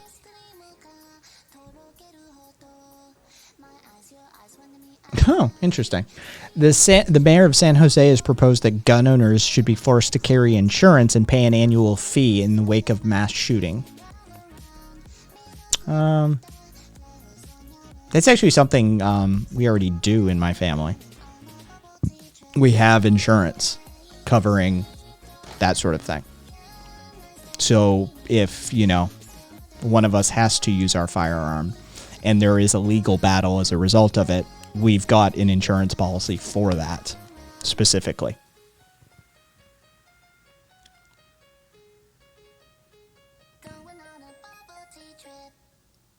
Oh, Sam. Yeah, Terry said all sorts of crazy racist shit.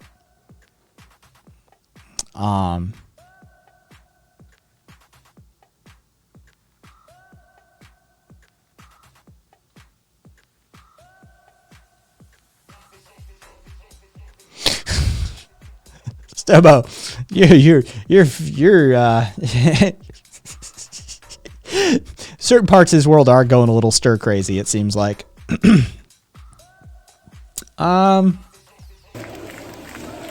Oh yeah, let's see if I can we'll play this on stream. I mean, it's only a few seconds.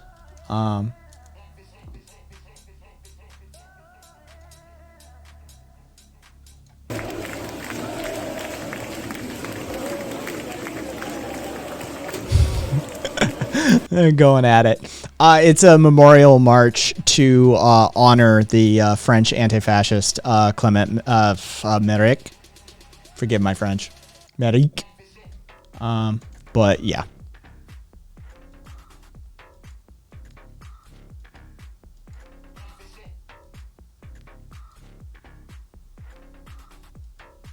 Crystal, did you hear about the 5-year-old getting accidentally shot by his mom in Texas? No, I don't think so. Yeah, Stubbo, you're fucking late to the party. We've done heaps on how Israel is an apartheid state. Like, I'm sorry, you're just like late to the party on this one. I know you're new to the channel, but I'm a fucking anarchist. Do you think this is going to be some level of gotcha shit? Like,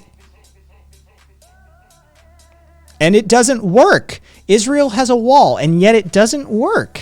Interesting. Fascinating. I'm sure there's some relevance to that. You'd be surprised, Fabian.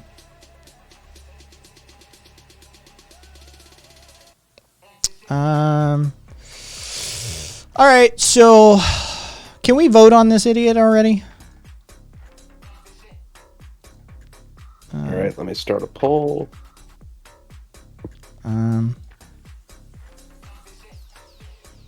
What's his name again? Gender. So many genders.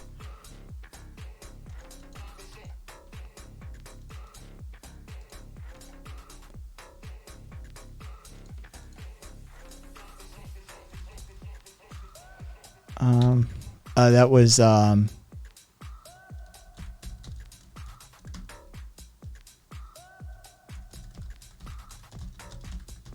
Boom.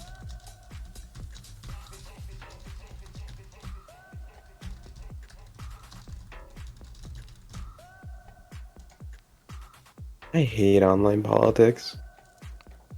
Nazbol Masculinity says, support Hamas, the true freedom fights. Allahu Akbar. Cringe.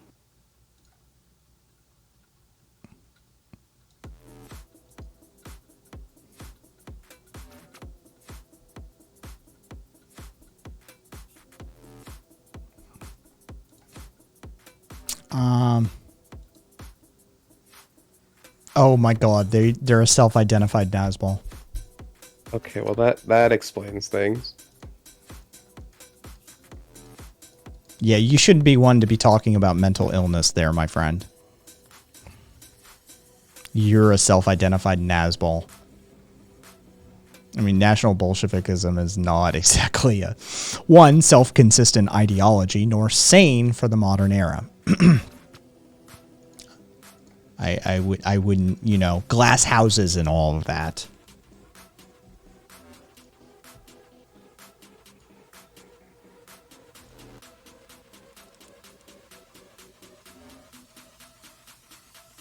No, sweetheart, I probably have a better understanding of the history than you. I don't, Tink, I don't need you to do the history.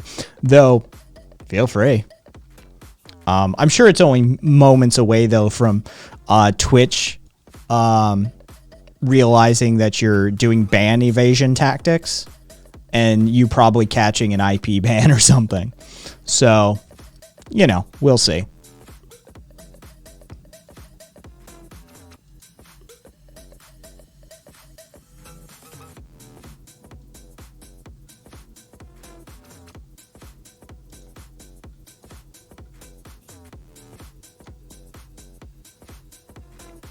Then I look forward to your new account.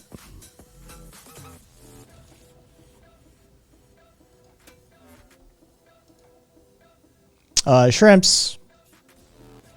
It's already in.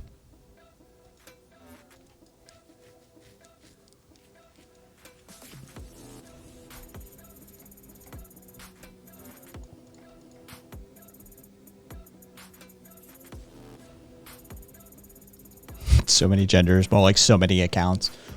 Hey, Rabbit just posted a new video. Oh, it's about a game. All right, yeah, not my favorite content of yours. Just the fucking total 180 in like less than a second. Yeah, it's like oh.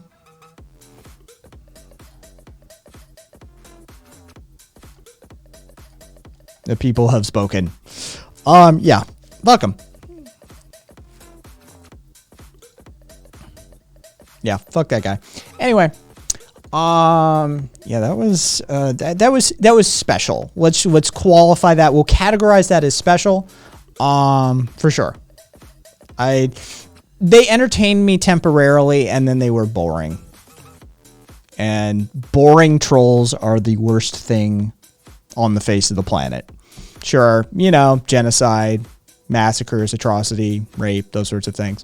Sure. But a boring troll, why should anybody have to suffer through that?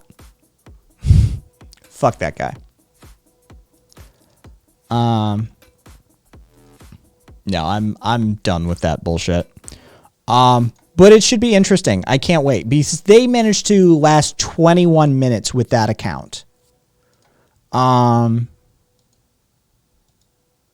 Isn't that special?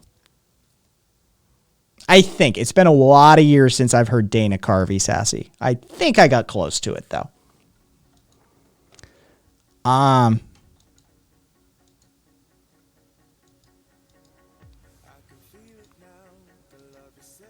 Many streamers I watch are disappointed by boring trolls. Yeah, no, it's absolutely... Like, be entertaining if you're going to be a troll. Sassy, I got applause. All right, rock on. I thought I did. Oh, God. Right between my shoulder blades. It's just, I don't know. It's weird and twitchy tonight. Yeah, fuck that guy. Anyway, oh,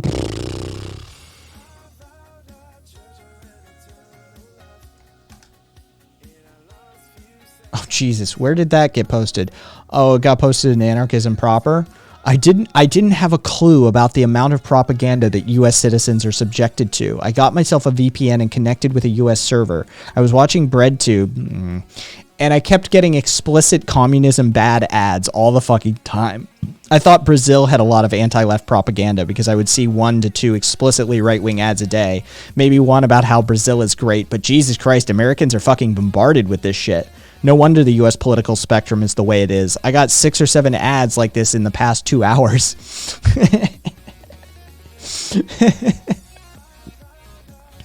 I love some of the comments too. It gets worse. Now imagine that bit of propaganda you saw. Add it to every aspect of your life from the age of birth onwards. Yeah. Yep. It's bad.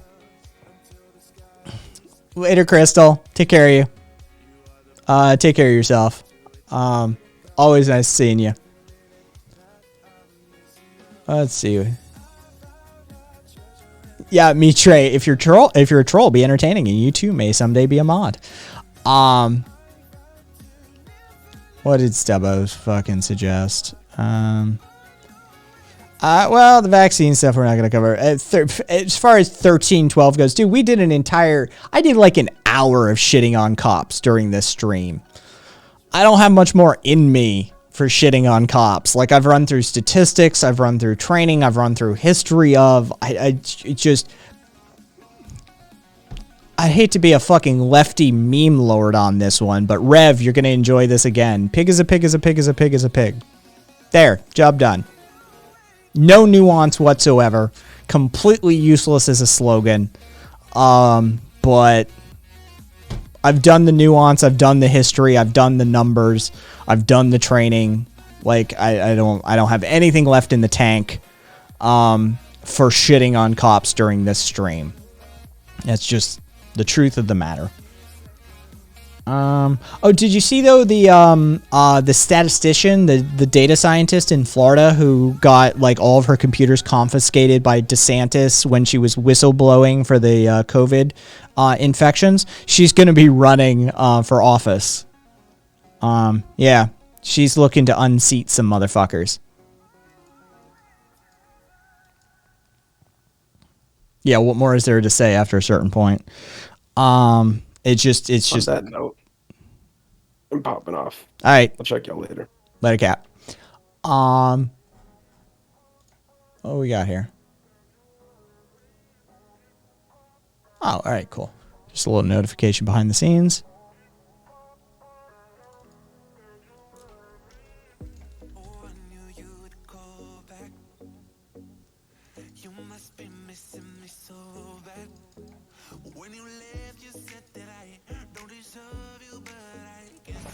I mean, Jesus Christ, a Fanayan bastard. Like, it's... Aren't they? I mean, Jesus, this is taxing my knowledge. Fanayans, and my pronunciation is, I mean, because it's Celtic or some shit therein. That's like the is it? Yeah, it's the Irish Republican Brotherhood's U.S. branch. If I'm fuck it, just look it up.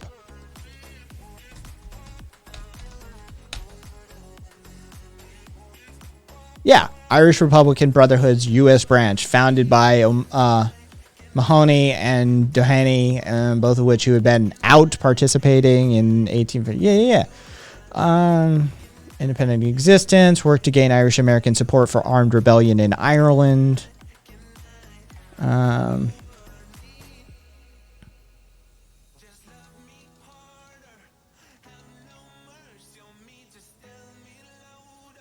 Yeah, that's shit the British used to say. Fenian. Almost. Yeah. Yeah, yeah, that's shit that the British soldiers would say when they would arrest IRA members. Like, it's a common British insult towards them.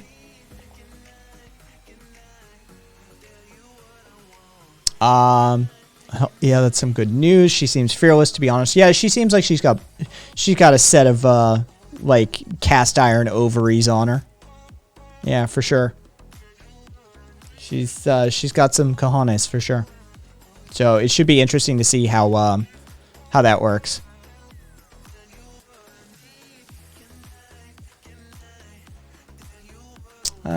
Do I have anything that I give a shit about past this? Probably not. All right, cool. Let me just refresh this. Give me one sec. Of course, it's a fucking ad.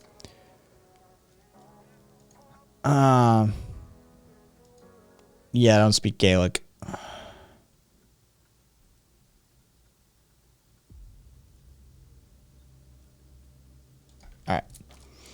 All right.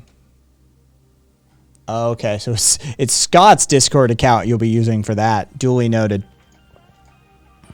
Wrong browser window entirely. Lie to my ass. Bullshit. You're full of shit. You just don't want to ask it because you're scared. You're scared there won't be an answer. Gosh. Do you ever lucid dream but then have it turn... Okay, not reading into that.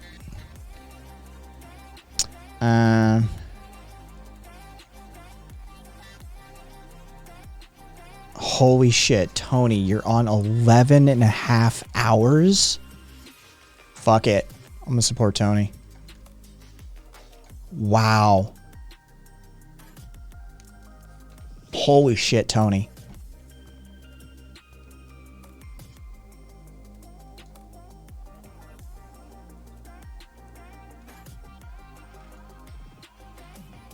Nice meeting you as well, Fabian, Scott, and Mark.